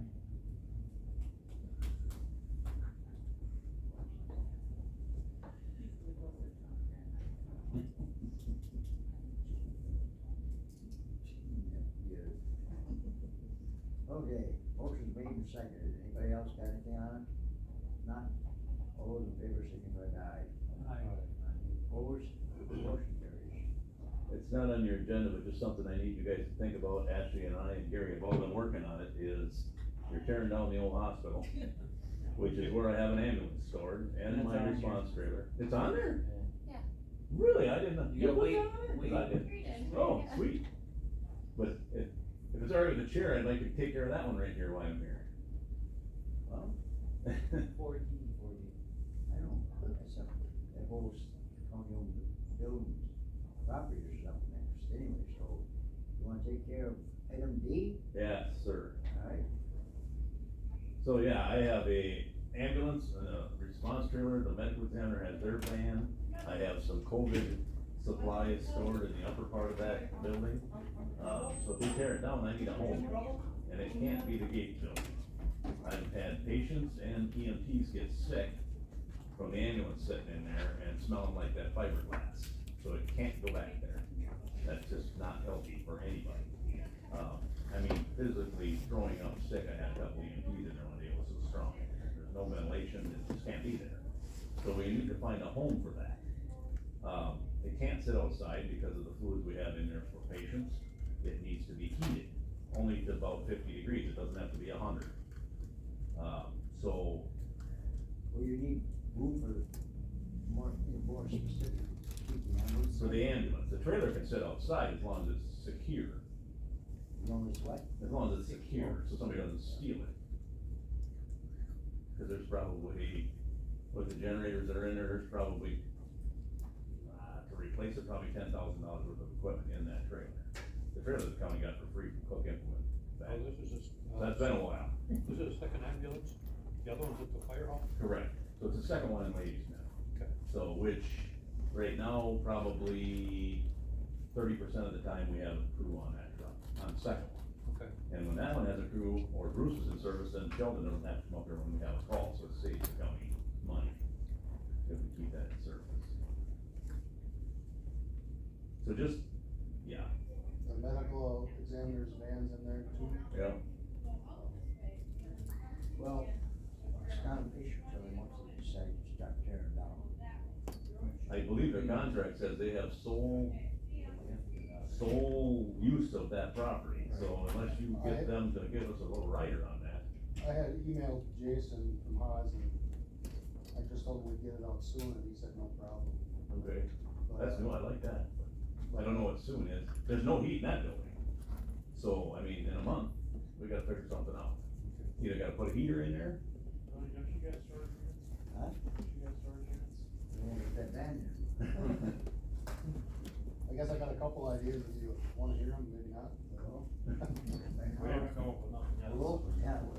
But, okay, you guys are demoing the hospital, which, yeah, that's fine, but why don't you just, maybe we talk to Oz and let's not demo that garage. I mean, if you're gonna buy the clinic, I don't know if you are or not, but if you're gonna buy the clinic, you still gotta come in that roadway anyways, that entranceway right there. You got a garage there. I mean, it wouldn't cost nothing to put a heater in there. Leave the boilers in there, the boilers ain't doing nothing, I mean, you wouldn't use the boilers anymore, but Well, there's all kinds of garage space in there. the thing of it is, all that stuff out there now at the hospital grounds is, anything there is salvageable. Haas has salvage rights. So, if you wanna keep the garage, now are you gonna start negotiating with Haas to basically buy the garage back from him? Well, that's what I guarantee you. And And the boilers? we don't wanna go down that road. No, I don't think we You do. just We got a fair deal, I think we should just keep it the way it is. It's a clean deal. Yes. Alright, well then here's my other option then, I don't know if, so hangar 3 out at the airport is empty, it's been empty. I don't know if that's too far. That's not heated, is it? It's not heated, but it would take probably $4,000 or $5,000 plus my labor. You can't store equipment out there. You have to Well, wait that's what I was gonna get at too, we kick somebody out for not having a plane in there, so I didn't know if, I mean, that's the only other open building that the county owns other than city-county buildings. I mean, there's a couple city-county buildings that you can use, but Is there anything off Doherty Road? Those are city-county buildings, that he's Yeah, I talking know, about, but, yeah, there's a couple down there, one one don't is have no not heat, heated. and one's got heat, and what's the tenant in there till January? Yeah, end of December. Into December. But the back one's empty, but that one don't have no heat, no insulation. If you put it at Gates, if you put it on the sheriff's department side, that's like a separate building. You're gonna get that approved by the sheriff? I don't think we need the sheriff's approval, it's not I his think building. you're gonna have to, when he's got, That's not his building. it doesn't matter, he's got evidence stored There's all like over it. 20,000 square feet, and he's using like 4,000. I can't even get in there, Yeah. I gotta have him working. There's gotta be an officer there for anybody to get in that building. I know, I remember having an option Yeah. for it. There's a lot of space, There's a lot of just space just sitting around, Mhm. ain't be heated for nothing. Can I propose an idea? Sure. What if we talk to Transit and see if we could go in the garage over at Enterprise Center with their buses? Is that heated? Yep. Yeah, that works for me. In the city is better than out, but And is that, we're giving them a ton of in-kind, that's, so I think that they would probably be willing to. that's work west of with the us. tracks, right? East of the tracks. East of the tracks, that'd be ideal.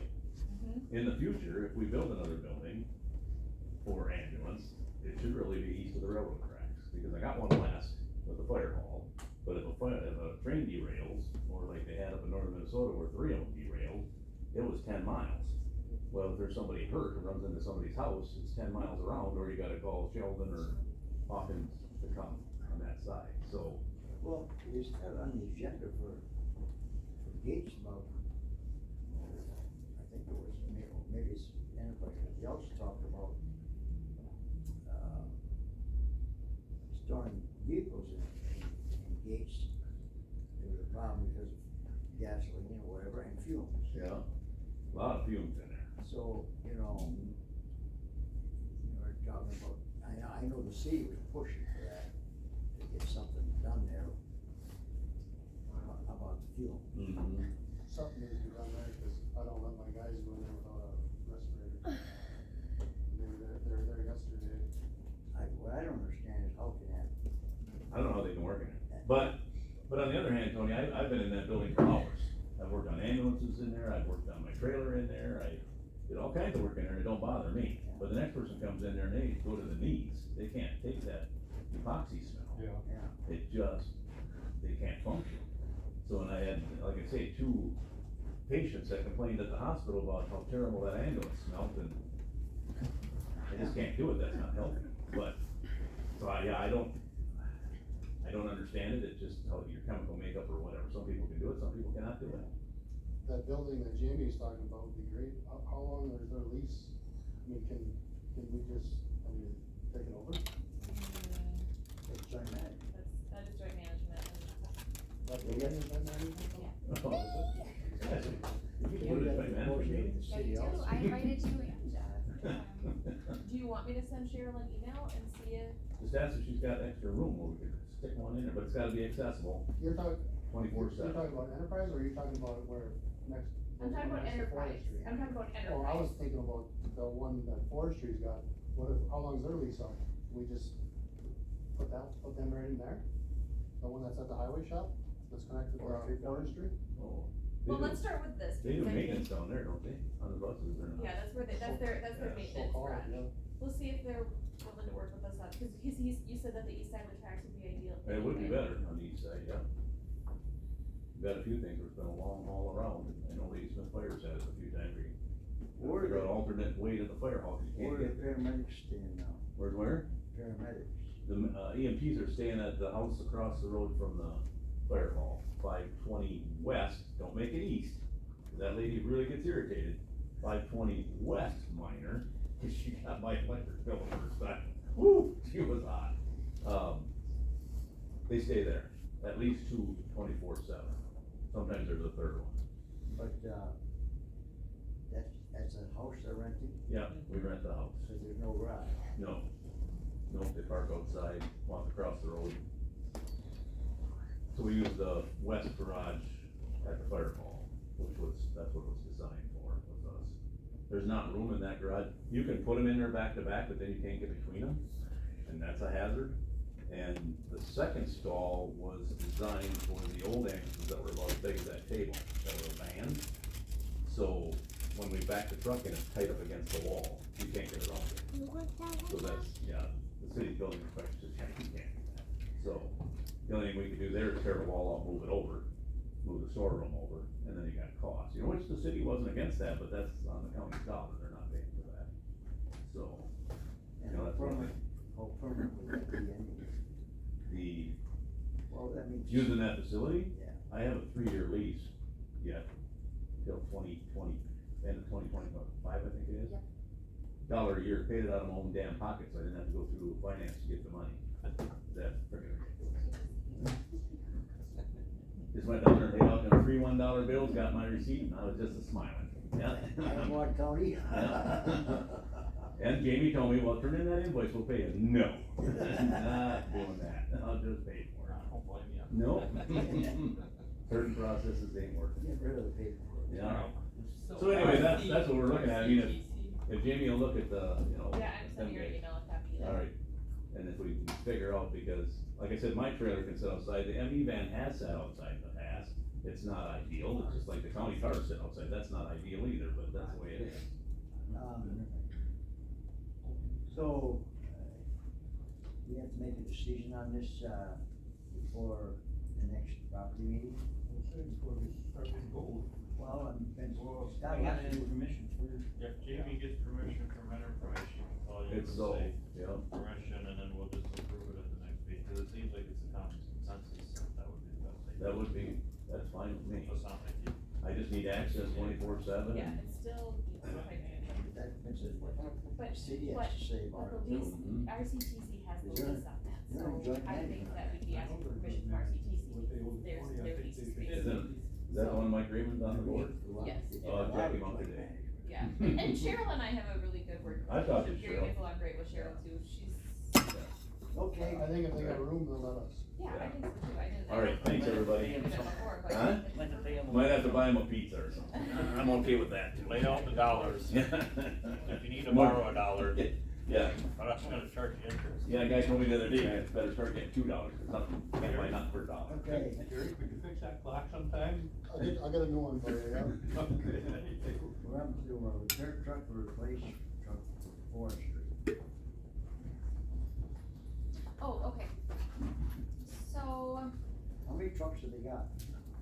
well, We got more trucks than employees. several of our departments have that going on. So, well, it's on your mileage that Jamie handed out. So the transmission went in Mike's Silverado. It's a half-ton truck. They had Highway get a quote for fixing the transmission. It'll come in at about $5,000 to $6,000. The truck itself is worth about $15,000. What? 15,000, depending on if you consider it being in fair or good condition. It's worth about 15,000. So, looking for guidance about if you want us to move forward with replacing Yeah, which truck is it? 2014 Silverado. 104,000 miles. So the. Under what? 104,000. Oh, 104. Yeah, so it's county car 14 Silverado, number one. Transmission. Is that a diesel or? It's a gas.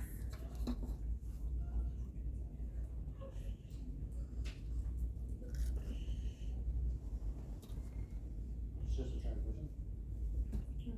Which one of these is the fund balance here? What? Are we still at a negative on the fund balance? The fund balance has never been negative, it's the cash balance. The cash balance? Yes, right now it's actually positive, but the September fuel charges have not been posted yet, so usually those are about $30,000 a month. So right now, the balance is 23,474.76 in the cash, which includes the third quarter usage. Why do we replace it? Well, Well, I mean, if you're gonna, if the decision was to get rid of a truck, you still wanna replace the transmission, so you can sell it. Well, you don't have to do that. The cost is around 6,000. Between 5,000 and 6,000. And the blue book value of that truck is about 15,000 to 16,000. So basically without transmission, it's worth about 10,000. Sure. I don't know if that's necessarily true, because if you consider, somebody says, I have a vehicle that I will sell you, it's worth $20,000, but there's $10,000 worth of repairs on it. You're not gonna get $10,000 for that vehicle. And that's just a transmission, right, not including labor? Or is that? No, that was a all in. With labor, so generally, people don't, for something that's not done, people don't pay you the same value that it needs to be done, and I would say you'd have to not, you'd probably get less than 5,000. Or more than 5,000. Which budget would this come out? it would hit the vehicle. So if they're not taking care of it, just keep paying Well, for it? Okay, so my dad had a Silverado and the tranny dropped. It's kind of a, I don't think this is Mike's fault. No, I have a 17 Econ XL and I put the transmission in mine last year. Oh, really? Mike doesn't seem to be the type of guy that is Yeah, Mike is very. slamming and. Yeah, he's. So we gotta get 3 quotes on this stuff, real quick, I got one. Here's the question, how many trucks do we need?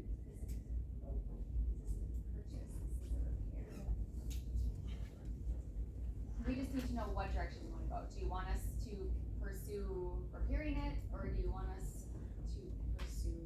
Was it's a fundamentally sound truck? That I don't know. Yeah, The 2014. Cause Costs a hell of a lot more. a new truck, even with the state rate's probably what, 40,000 or so? Well, this is only a half ton, so it might not be, I don't know, Jerry, yeah, it's 40. 40 with even with the state rate. almost that one. Well, and that's for a new truck, I mean, you don't have to get a new one. But if you buy a $20,000 truck, and you got a $15,000 truck sitting there, cause I mean, we don't get vehicles at state rate that are used or do we? It's only for new. No, I mean, like, you're gonna pay, used vehicles are really the same expensive. I wanna get my computer fixed. Actually, Money to do it, you might as well get it done. Instead of just letting it sit there deteriorate. Repair it. Huh? Repair it. We don't have the money in the budget to purchase the new one, so. Kinda stuck with repairing, ain't we? yeah. yeah. I agree, if there's not money in the budget to buy new vehicles, we shouldn't buy new vehicles. There's not money.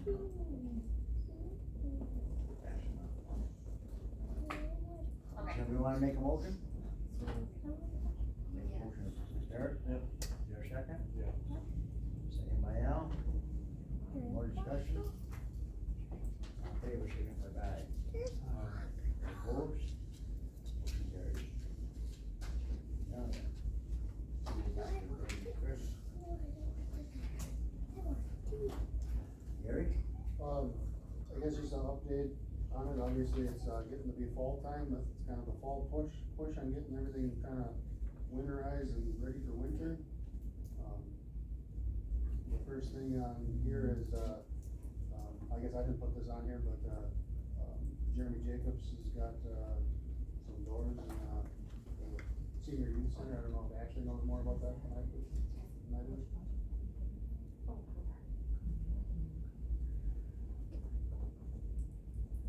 Does anybody know anything about the door project? At the senior center? Yes, so if the HHS board directed Jeremy to get a little bit more information from the bidder, so he will bring that back to you guys next month.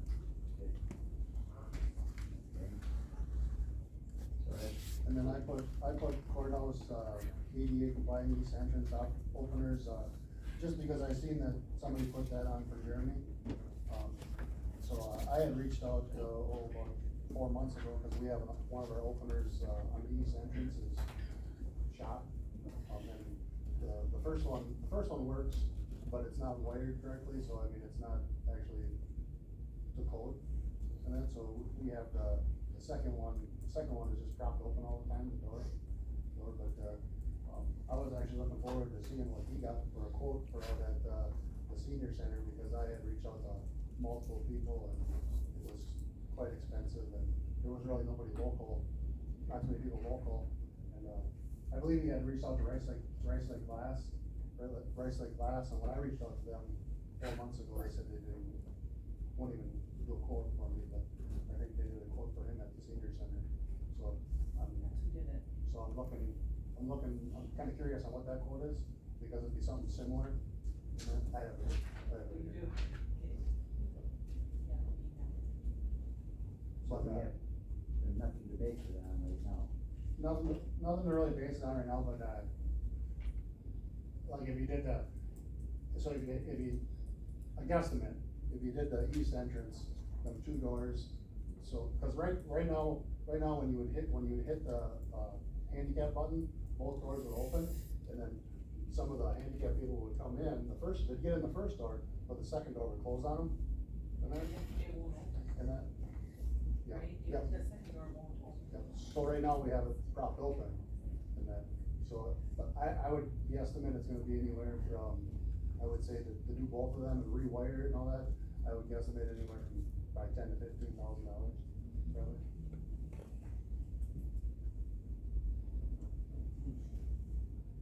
But I just wanted to, like I said, I seen that on, Jeremy had that on there, so I just wanted to, I'm curious on what quote come back. I just wanna bring it to your guys' attention. We don't have to do nothing on it now, I just wanted to bring it to your attention. Alright. We'll hang till you find a situation, Ken. The old hospital project. I put that on there, I met with, some of the asbestos contractors, on Monday and got them in, gave them keys, gave them codes, and, kinda talked to them. And just, got them all set up, they're working out there, looks like they're tearing all kinds of stuff out of the third floor, putting them on the, balconies right now. And that, don't go in there because, it's disturbed now. Yep, it's disturbed now. We've been going to the boiler room where the ambulance and stuff is. Yep, I know Rob stopped there this morning with the rain. There was, 7 inches of water on the floor, throughout the whole floor. And that's what we constantly, every time it rains, we gotta pump that out. And then, Where's that at? it's the boiler room, garage, yeah. Where the ambulance and stuff is, medical and everything. But, yeah, we already talked about, possible ambulance and stuff out there, so. Well, Courthouse boiler, so we turned the boilers on pretty much Thursday, Friday of last week. We come in Monday and they were completely shut down and not working. We limped them to get them working here. We had Train come out, Wednesday, the rep, and, what we found is the drive, so I think these boilers were new to the last construction back in '97, I believe. There's 2 down there. I think one of them, from what I was told, one of the second boiler has been blown up already, like literally blown up. And that, it's been refurbished. We replaced the pump on that, we had, Northwest come in to replace the pump on that back in March or whatever. So the drive motor on that is new to the system. So what Train was telling me is that we probably need to put new drive motors in. And right now, there's one drive motor that basically operates both pumps that are down there. So these pumps are both supposed to modulate. So, one will run for a week or two, the other one will kick in and run for a week, just to give it more life. Right now, that's kinda not working. That drive is, like I said, new to the build, or new to the construction back in '97. So, that's not part of the Train system and that. So he recommended, and he's gonna give me quotes and that, and I don't know. We gotta give you 3 quotes on that, because he's got our yearly contract, so I'd assume he'd have to do the work, but, he's gonna get me quotes for 2 new drives, so each drive would operate a pump, 2 of the pumps, its own pump. And then, so we have all old pneumatic lines throughout this whole courthouse. I brought this to you guys, a year ago or whatever, and it was like $100,000 back then, and, we didn't talk about it any further because it was that much. And that, but, I told him to get a quote for, so it's so hard to regulate. So I have a computer system that I go on and I can see what this room is, what every room is for temperature and that, and, like the courtroom 1, well, right now I just got complaints, it's like 82, 83 degrees in there. And that, sometimes in the middle of winter, it's 90 degrees in there, and I can't control it. We shut the valves off and just try to do something to it. Right now I just got a text from up there, and it was 81 degrees, and they got the windows open up there. And I can't control it because of the pneumatic system. Yeah, you better get up there. But there's, Something's up there, and he's got some sand laid out for, so there's some areas that'll be 84 degrees, there's some areas that'll be 61 degrees. And then it's hard to regulate it. So Train's gonna give me a quote, give me a different, system for the courtroom for sure, because that one's always hot. And that, Jamie's office is probably always hot. I'm not complaining. But the only reason Jamie's office is always hot is the boiler room is right below it, and in the boiler room it's 91 degrees. I thought you were gonna say a lot of hot air. Yeah. Actually, no, it wasn't the boiler, it was the chiller, now it's actually quiet in my office. It's loud in Brittany's office now. So did he give you any kind of price? He's gonna give me pricing. This just happened, he was out here Wednesday and his salesman's gonna give me some pricing. As far as the boiler blowing up, I don't know what you call that, blowing up. I recall, this is probably 15 years ago. Somewhere in there, 12, 15 years ago. We had the boiler report. Oh. Report. For a while. From what I was told, it like blew the side out of it. It was like, it didn't blow off, it blew the side out, but it could have, them boilers are big enough where it could cause serious damage.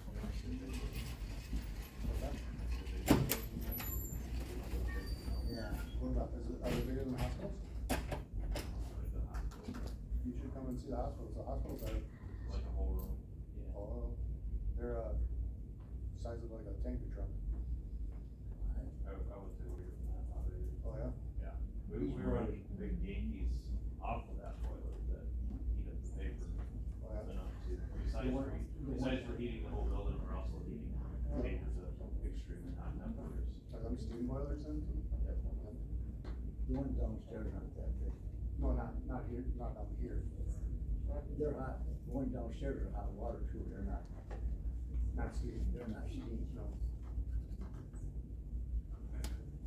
Alright, well, we'll wait till you, I guess for the next meeting, we get more information. So right now, just so you know, though, right now I have it in bypass mode, so I'm manually running them. So it's nothing.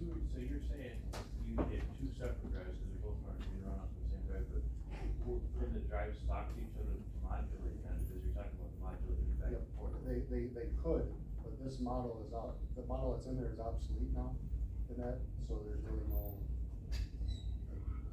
getting parts back and fixing. Okay, forestry store 3 mowers. I put that on there because, forestry had called me up and seeing if they could put the mowers and trimmers in gates. I told them I wouldn't recommend it just because of the fumes. I told them, we got everything out of there before. And then I kinda told them, I said, we keep our mowers underneath the grandstands in the cold. I mean, if you're fine putting it in a multi-purpose building in the cold, you're more than welcome to put it in there. And, they brought them over there, I think on Wednesday or whatever. So You got them in multi-purpose? they're in a multi-purpose, yep.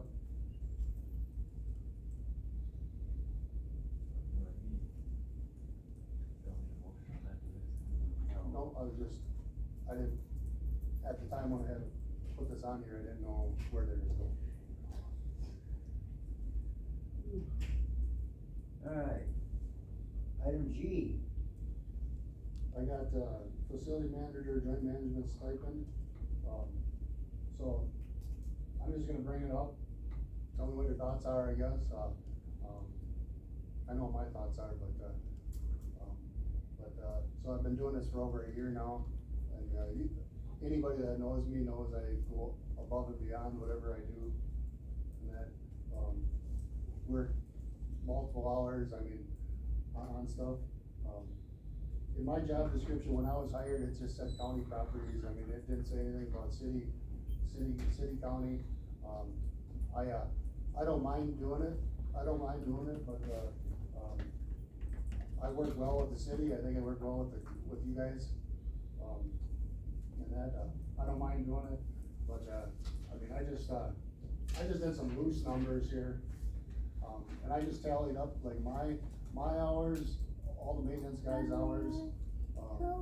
So we have a total of almost just under 1,200 man hours for joint management to date this year.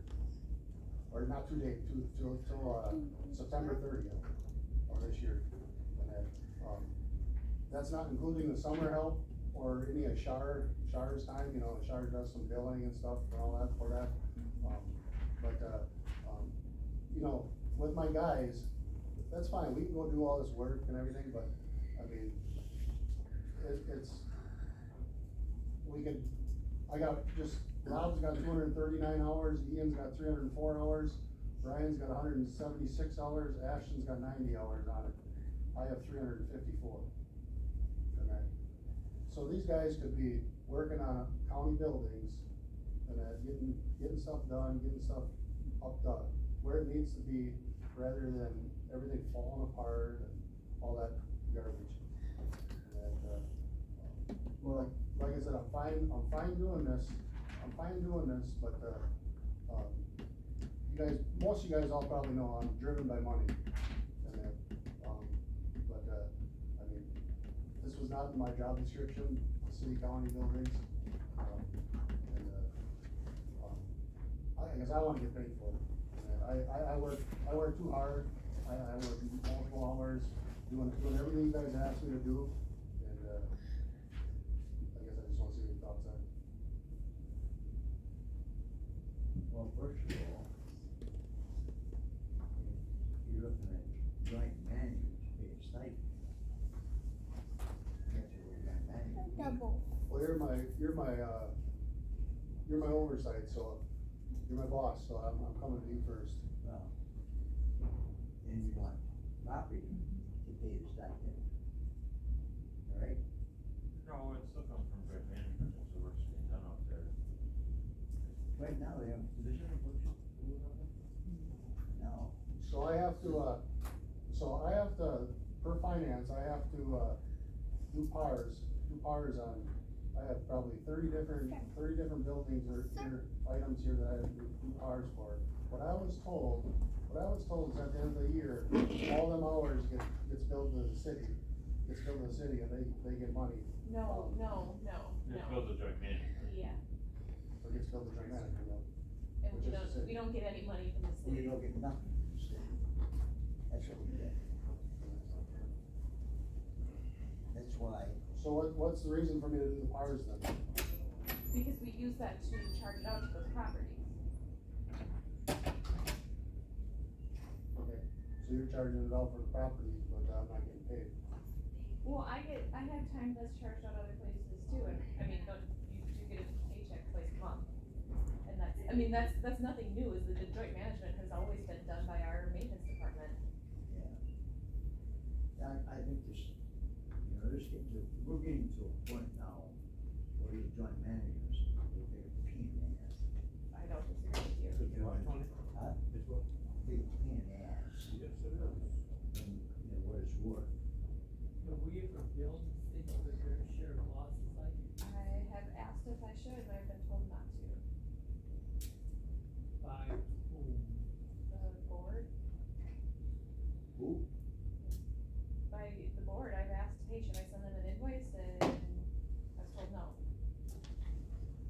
Because of they're claiming that agreement, when we borrowed money, it says that we'll pay for all the operating costs, so.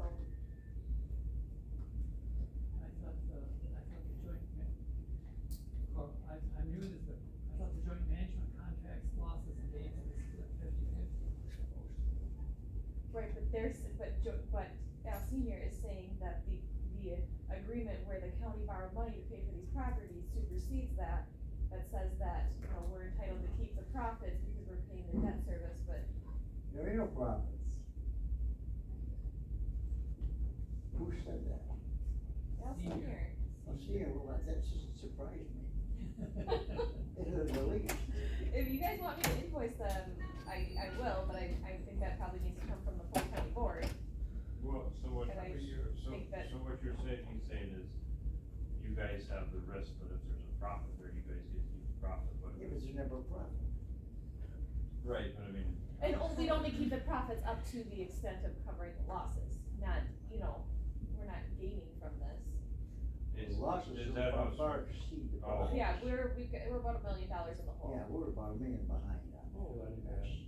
Huh? That ain't bad, was it? Boy, $1 million here and there. And that's with putting that debt service on as general obligation debt, we're putting the debt service related to those buildings onto the taxpayers.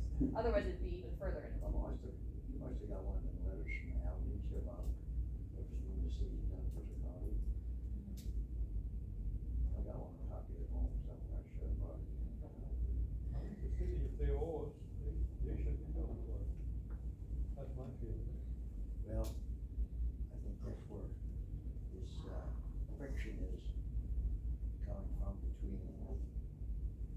city and the county as far as the settlers.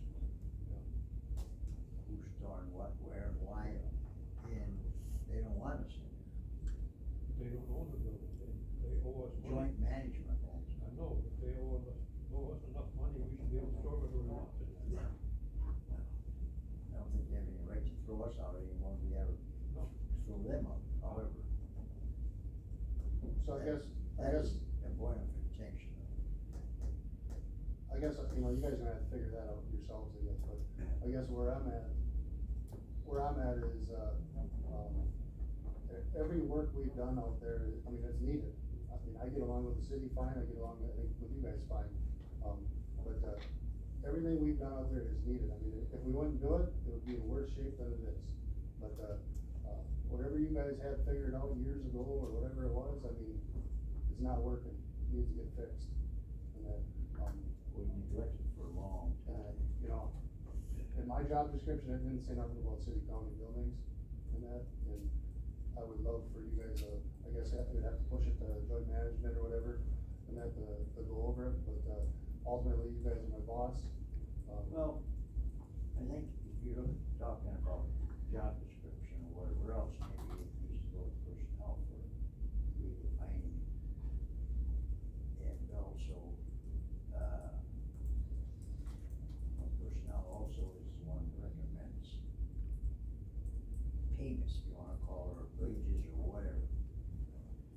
So I think I would, if you wanna pursue this, I think you ought to go to personnel first, because we cannot create a stipend. It's not within our purview. And secondly, if we create a stipend system, now you're opening up a whole can of worms. Everybody thinks they've done something extra for the county, they're gonna wanna get paid over and above. And, that just becomes Pandora's box. I would. So, I think if I were you, I would go to personnel, get on their agenda, plead your case. Well, I don't know. I'll do it if you push it to personnel, I'll do it. Cause there's a deciding factor right there. Okay, well, I'll recommend it. So, Putting on a personnel agenda. a motion to forward to personnel. Yes. Are we talking about changing the job description then? No, not the job description, just, facility manager for stipend, correct? Well, I think that what you're talking about, what they're talking about are two different things. Yeah, I think Tony's saying to change the job description to include that, but if there's a job description change, you would probably go with compensation. Right. Right. I'd be fine with that wording, but I'm not for just changing the job description. No, I'm talking about the wage and everything for it. So that's the only way to properly handle it, because you can't. Right, cause it's gonna be a continuing thing that you take care of joint management buildings, so. I understand that. No, I'm sorry, I'm trying to hear you. The stipend would be more of a I temporary. mean, as long as the Right. wording's like that, like you said, Phil, I'm fine. I just don't like the idea of stipends, because once you have a stipend for one person. Tony made it, but I think what Tony Everybody is trying to wants a make, stipend for something. unless he's listening home. So Tony, your motion is to forward to personnel to see if they wanna change this job description and And wage adjustment. wages to adjust for the description change. And they can send it back to finance or whoever. Do you guys want to review the job description? Usually the oversight committee Signs off on it first and then refers it to personnel. What? So the oversight committee of that position Yeah. signs off on the job description first and then refers it to personnel. Okay.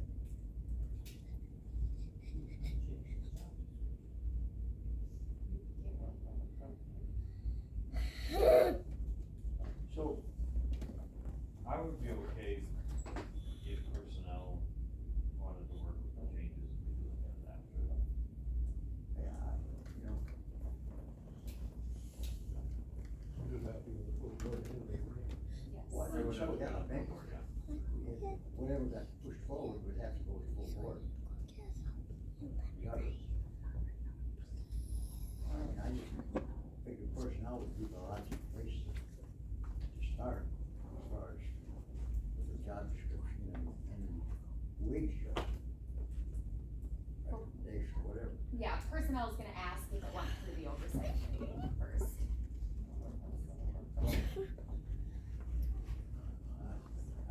I'm just trying to save you the hassle of it going back and forth. Going there and it's still coming back.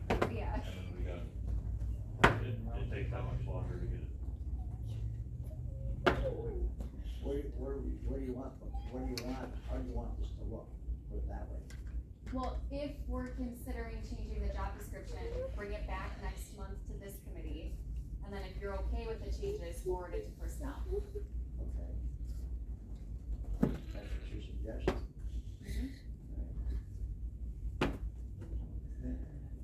What's that? What do you know with the stipend then? Well, so instead of the stipend, it'd be a wage adjustment for changing the Okay. job description. Wage adjustment, not a stipend. Right. I don't Okay, think so the it's stipend, right. like Ashley said, a stipend's more of a temporary, okay, Right. so then next year could be taken away, or would if you're actually saying, okay, this is part of the task, and we're gonna pay you for it, then it gets added to the overall wage. Okay, so you don't need a motion on that, or? Or just discussion, then we'll see. What do you want? Well, really, if you guys are gonna bring it back next month, then no, we don't need a motion. Alright. Bring it back next month then. So you will then have to go through your job description, and then make the changes that said approve that, and then bring it here, so the next one is on the agenda. So we'll put it on next month's agenda. Understand where it comes from? Alright. The administrative coordinator. Okay, so we had one applicant for our project manager for decommissioning and demolition of the hospital, and I need to know whether or not you guys want to set interviews. You want to what? Set interviews. We don't need a hot project manager. I think we do. Right. Have somebody out there, make sure they're doing what we want and protect their interests.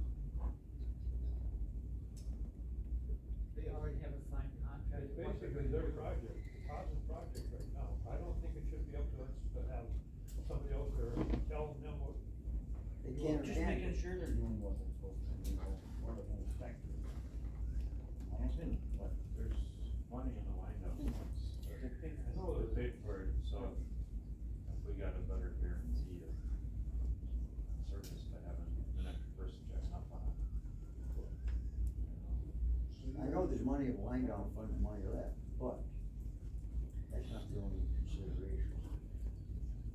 what's your opinion on it? So you guys on personnel just approved that, I would get paid for 10 hours a week for starting May till end of the project, or until project manager was hired.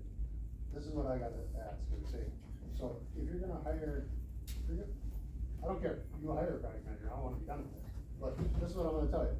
If you hire a project manager, who's gonna be responsible for him? Is he gonna have to come to me? If he's coming to me, why not just keep me doing it for 10 hours a week throughout the whole project? I mean, but, like I said, if you wanna hire a project manager, that's fine, but I just wanna get paid for what I got into it, and after that, whatever. But I don't want this project manager, I don't wanna be his oversight. I mean, if Ashley wants to be his oversight, or somebody else wants to be his oversight, fine. Yes, that is how the job description was written. The person would provide weekly check-ins with me and monthly reports to the property committee. Okay, well, that's good. If you guys wanna hire somebody, you guys hire somebody, but I wanna get paid for what I got into it, for what property and personnel agreed on. You know, it'd be different if we were putting up a building, Yeah. and we wanted somebody to oversee it, but this is coming down. First of all, I don't care, you hire a project manager to oversee this demolition. How can we be guaranteed he knows all the asbestos has been removed?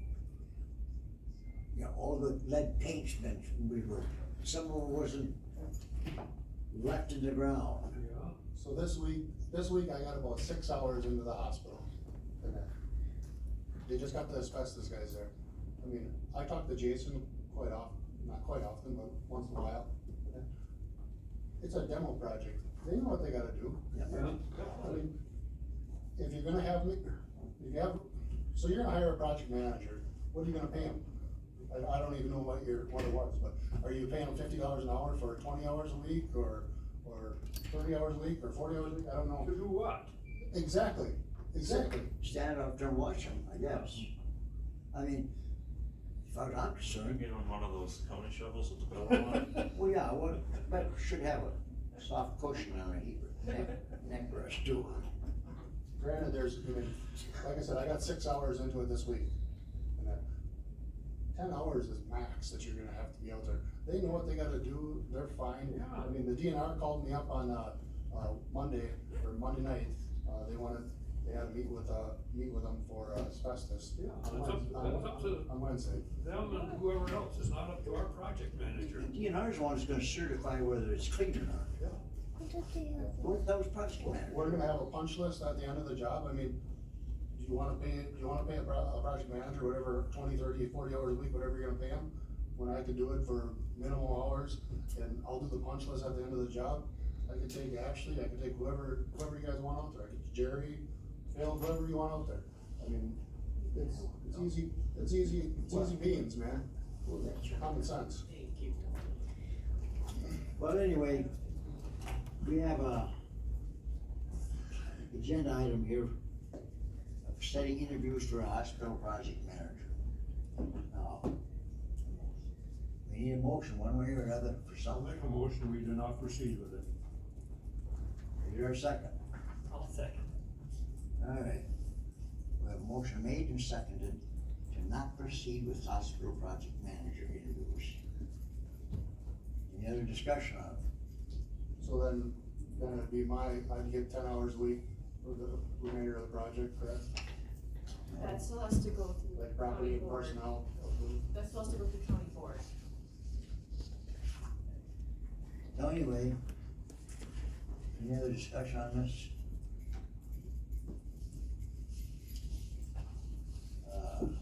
Not all those in favor, signify by aye. Aye. Any opposed? Motion carries.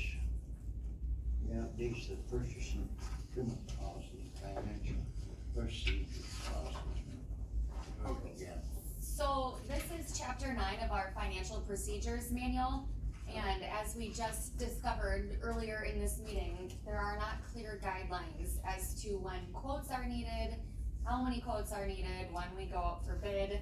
So these changes are meant to clarify the county's purchasing policies. So the first part, we struck all of that out because the clerk's office isn't in charge. We don't have central supply anymore. So that's just not applicable.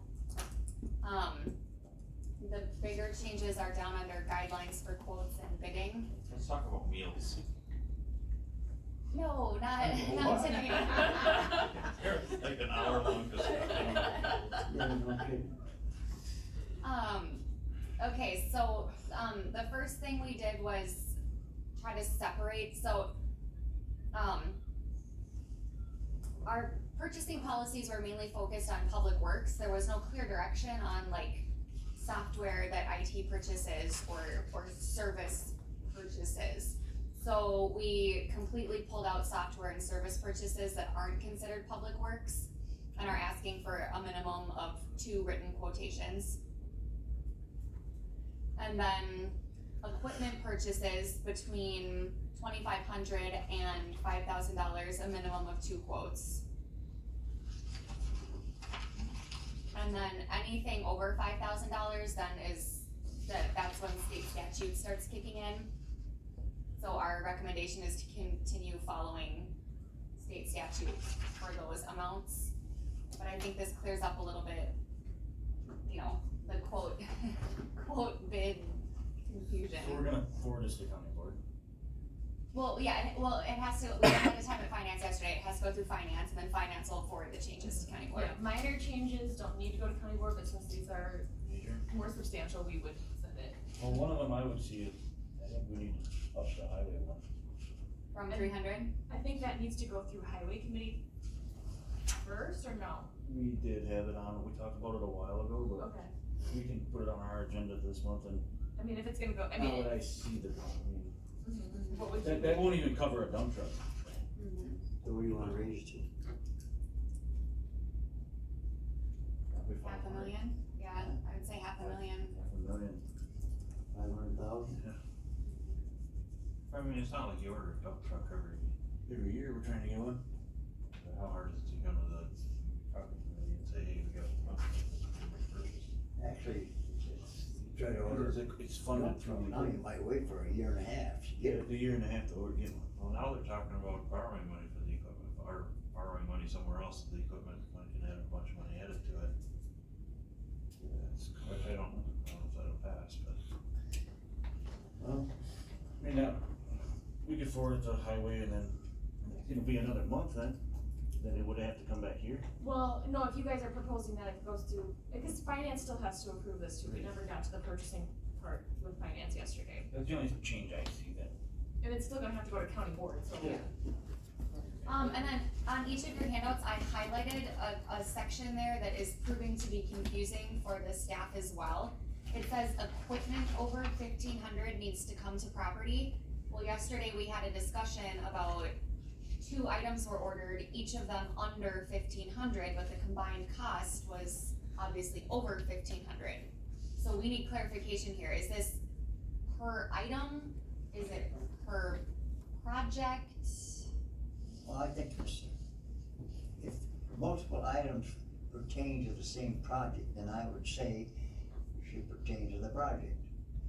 Because, you know, just like with IT, we need new laptops. Or so you're gonna say we gotta have 30 laptops at $400 a piece or 500 a piece. So therefore, they don't need to come to the property committee because each individual item is considered an order. Therefore, they're not exceeding the limit. Right. They'll need permission. Or if you combine the whole thing, then you're saying, oh, well, they total up to 12, 15,000. Now they need permission. I would say, if multiple items pertain to the same project. So, but that's still like, so then if they order each of those, so like, I'm gonna order one this week, one that week, cause they're for different departments, I think that's. So in a case of yesterday for the watches, I would say that's the same project, right? They're gonna coordinate these, well, according to him, they're coordinating all these watches together. Yeah. But they could argue that they're standalone watches, that they could be replaced separately, they could be used separately. I had more of an issue of wasting the money than, even if it wouldn't have came to the property, I still would have questioned the same myself, but, Who's getting watches? It was tactical watches. for the- tactical, for the SWAT team. Garmin, Oh, yeah. $1,300 watches. Right. Because they said tactical on them, so they added Or, another $500. Two of them paid by Baron Drug. Cause honestly, the people that are gonna wanna, the people that aren't gonna wanna follow the policy are gonna find a way around it anyway, I Such just. being paid out of. Well, you know, anytime if you're talking about a unit, so this is part of a unit that should be combined together, but if they're completely separate, even though it's for the same project, it's apples and oranges for the fruit salad. Taxpayers are gonna say, why are you spending? Well, it's still a gray area. And so, I'm talking about a project. If that's what they're. Multiple items. I don't care. You could order Let me dollars know. So we sent multiple it, separate items. sent them that way. For example, To get IT, around. for example, IT, you know, encompasses a whole host of requirements, you know. Well, and then So we'll every laptop's gotta be run through IT, you set up by IT, you know, they program them, all that stuff. That's under a basic project. And then Phil had a good point the other day about his ammo though, I mean, if he buys $8,000 worth of ammo and they're using it over the next year, it's like replacing salt to be used for the roads, you know, I mean. Yeah, to me, that's more of a supply purchase. To me too, I would say that would be supplied. But again, it wasn't necessarily clear. So that's all we're looking for, because you guys don't even really know what you want, so how are we supposed to know what to tell our So you're asking, what do you department want, then Right. let's clarify, put specific wording in the policy, Right. that what do you guys want? heads? Right, so at this point, I don't think you can be upset with the sheriff's office for not running those watches through. No, I was not upset about not running them through No, I'm property, just saying- I was I know that upset they about the want abuse it of all. spending money. Yeah. Just ridiculous, that was my part. Jim brought up the, property because Right. stated 15. So I have a meeting at 11, so I'm just gonna I'll leave you to think on that. I'm gonna run through the other, changes here, so under the bidding process, I'm also suggesting that all bids be sent to the county clerk's office, because the clerk's office has a vault where these sealed bids can remain locked up, with the exception of highway project and the forestry, the timber sales. And then just kind of cleaning up what exactly needs to be in the bid advertisements.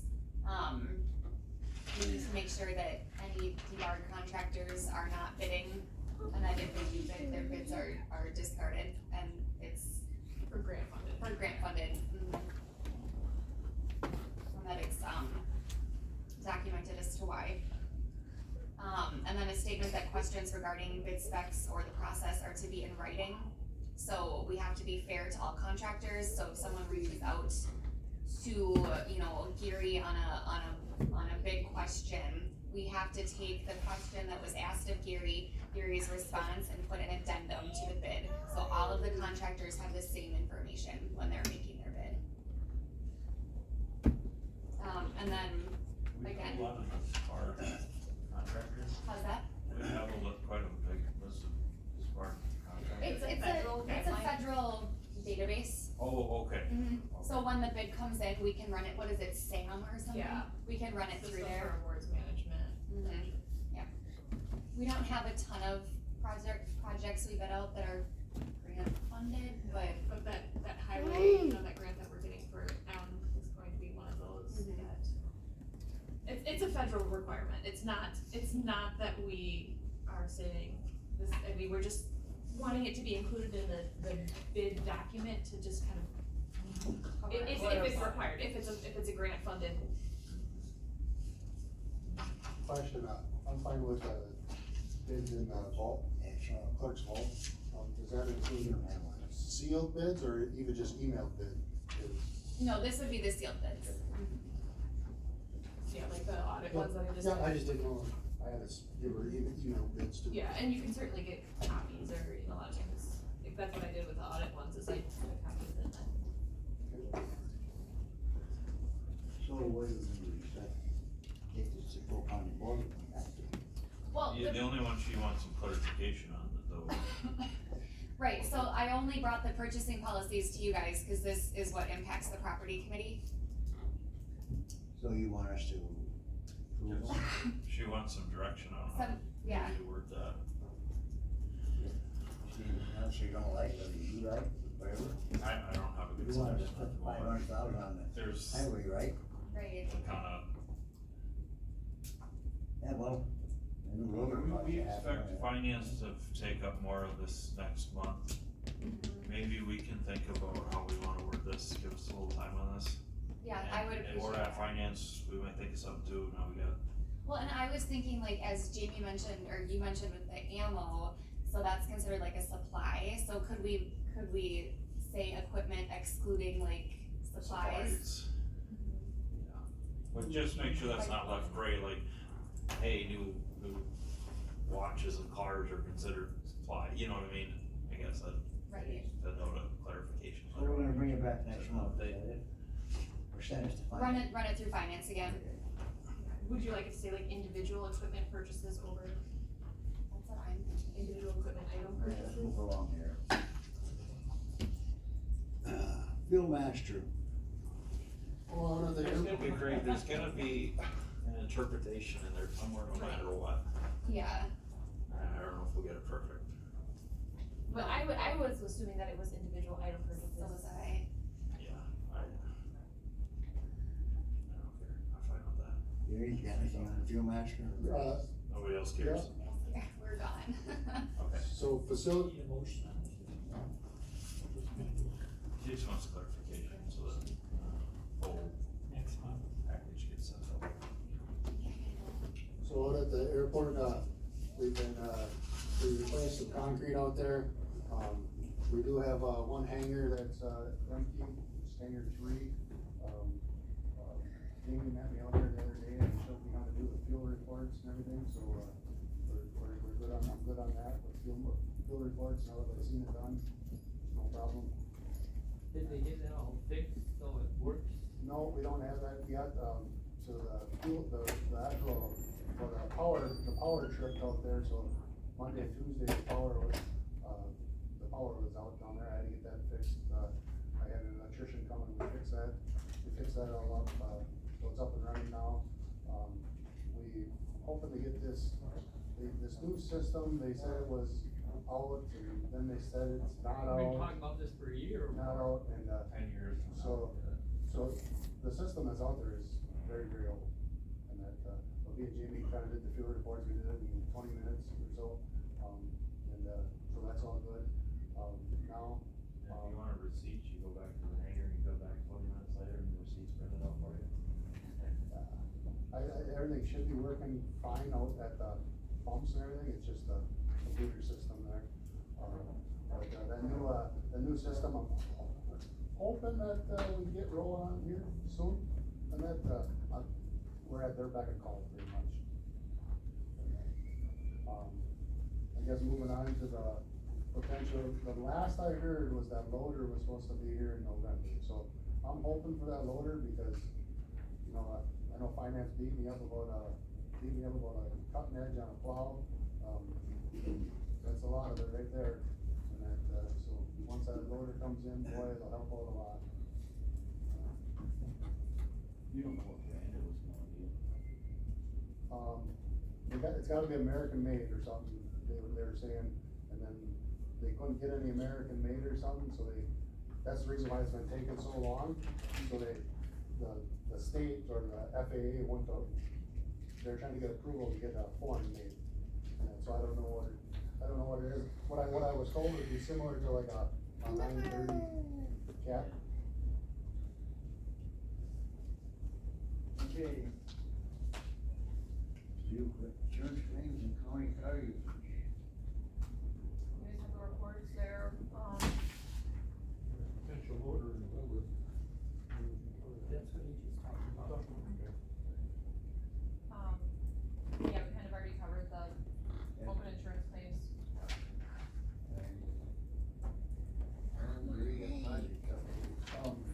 IT, for the most part, most things are all wrapped up, I mean, they're not 100% wrapped up, but for the most part they are. There are a couple other projects, that they got in the works, I know one's like, I think it's old NCCI or something, that's up in dispatch or something.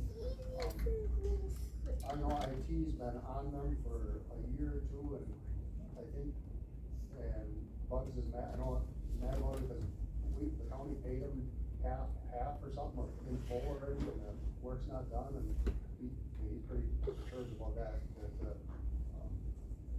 happened or whatever, that project, I know Walt's been calling, trying to get this in progress, I know that, I've seen that box, I mean, that box is, I had a contractor come and do, the duress systems, up there, and he looked at the box, and he pretty much, boy, this is ancient. What? Ancient. Oh, yeah. So, We need you to call the contractor, around a little bit. So Walt does a pretty good job with that. I'm gonna be, how long has it been? I'll have to find out for sure on this particular project, but it's been a while, and that's why Bugs is adamant about not paying a contractor until they finish their work and that, but for some reason they got paid. In full? In full.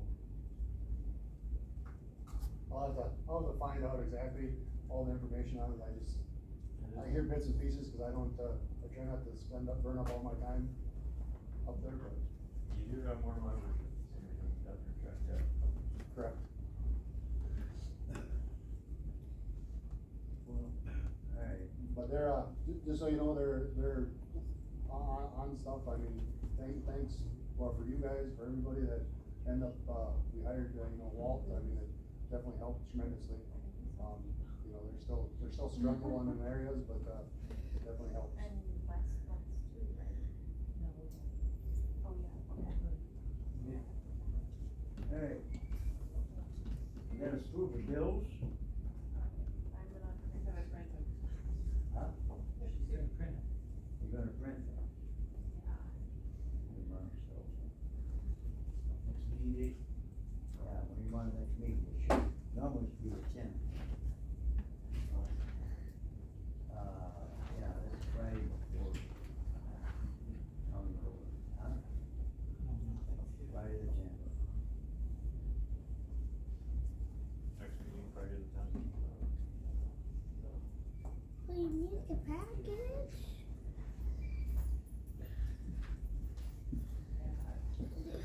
Hey, Perry, same time, seems to.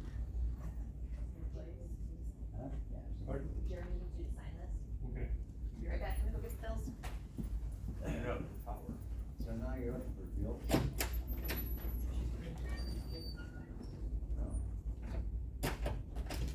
Courtroom, I'm sorry, courtroom number 2 should be, I'm hoping to be done today. They were there yesterday, that should be, all the audio and stuff should be pretty much completed. Okay. Or soon as we get the bill, we can prove. Just move.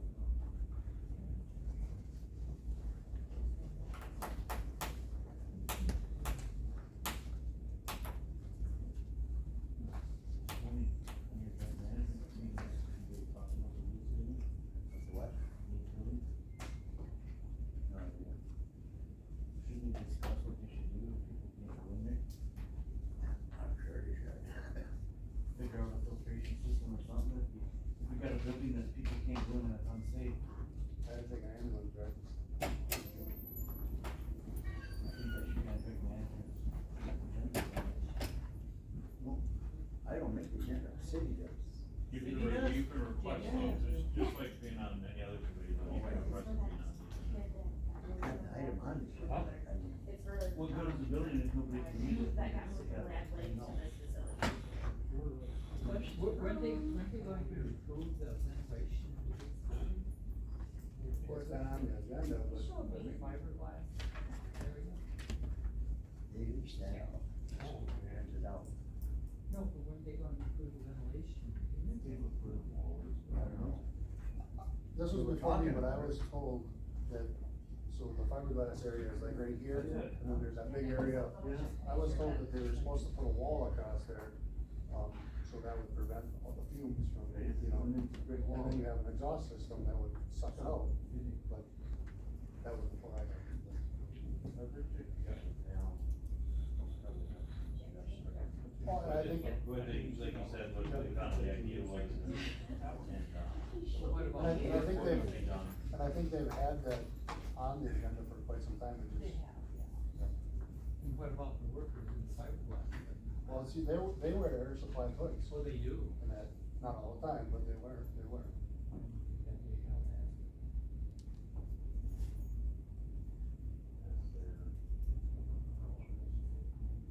I don't. Cause I haven't used it, I'm gonna do it. Yes. Look at your minutes. Yes, look at your minutes. Yes, not here. It, Okay, so, right here, minutes. Right here, not that one, this one. the 20th, right? Yep. Okay. So, It's right up. the Delaware Secretary, Bill Terry Whitaker, and Tony Hauser fill undershots. Absent. But you should have absent There's before a my period. name, so under present, Really?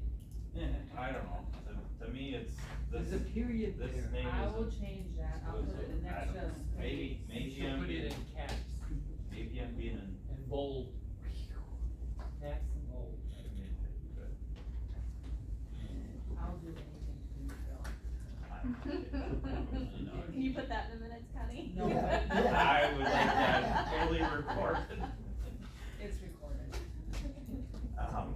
Well, I don't know. you guys all have a good day. I will, When I you will, read I that, will clarify that Bill for you. yeah, I don't know, I guess, then you have present, and then you have names, But there's a period there's a period.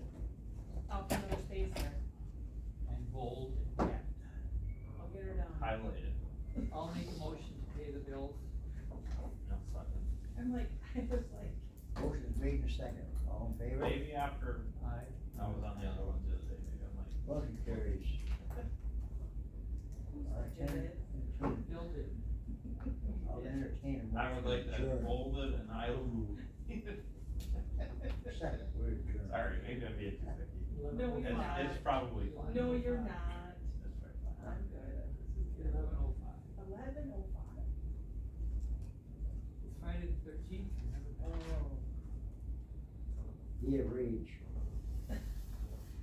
Seems to be the thing. There it is.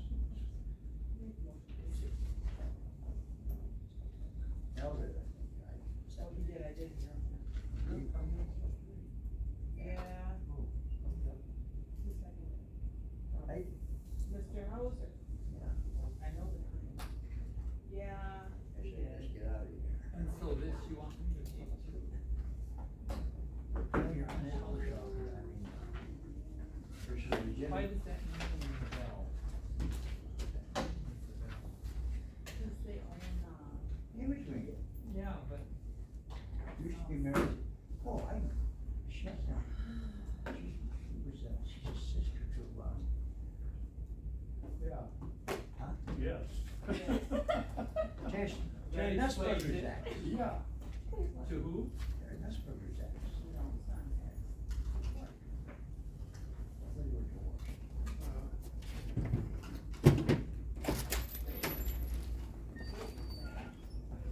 Her maiden name was Patrick. Yeah. Yes.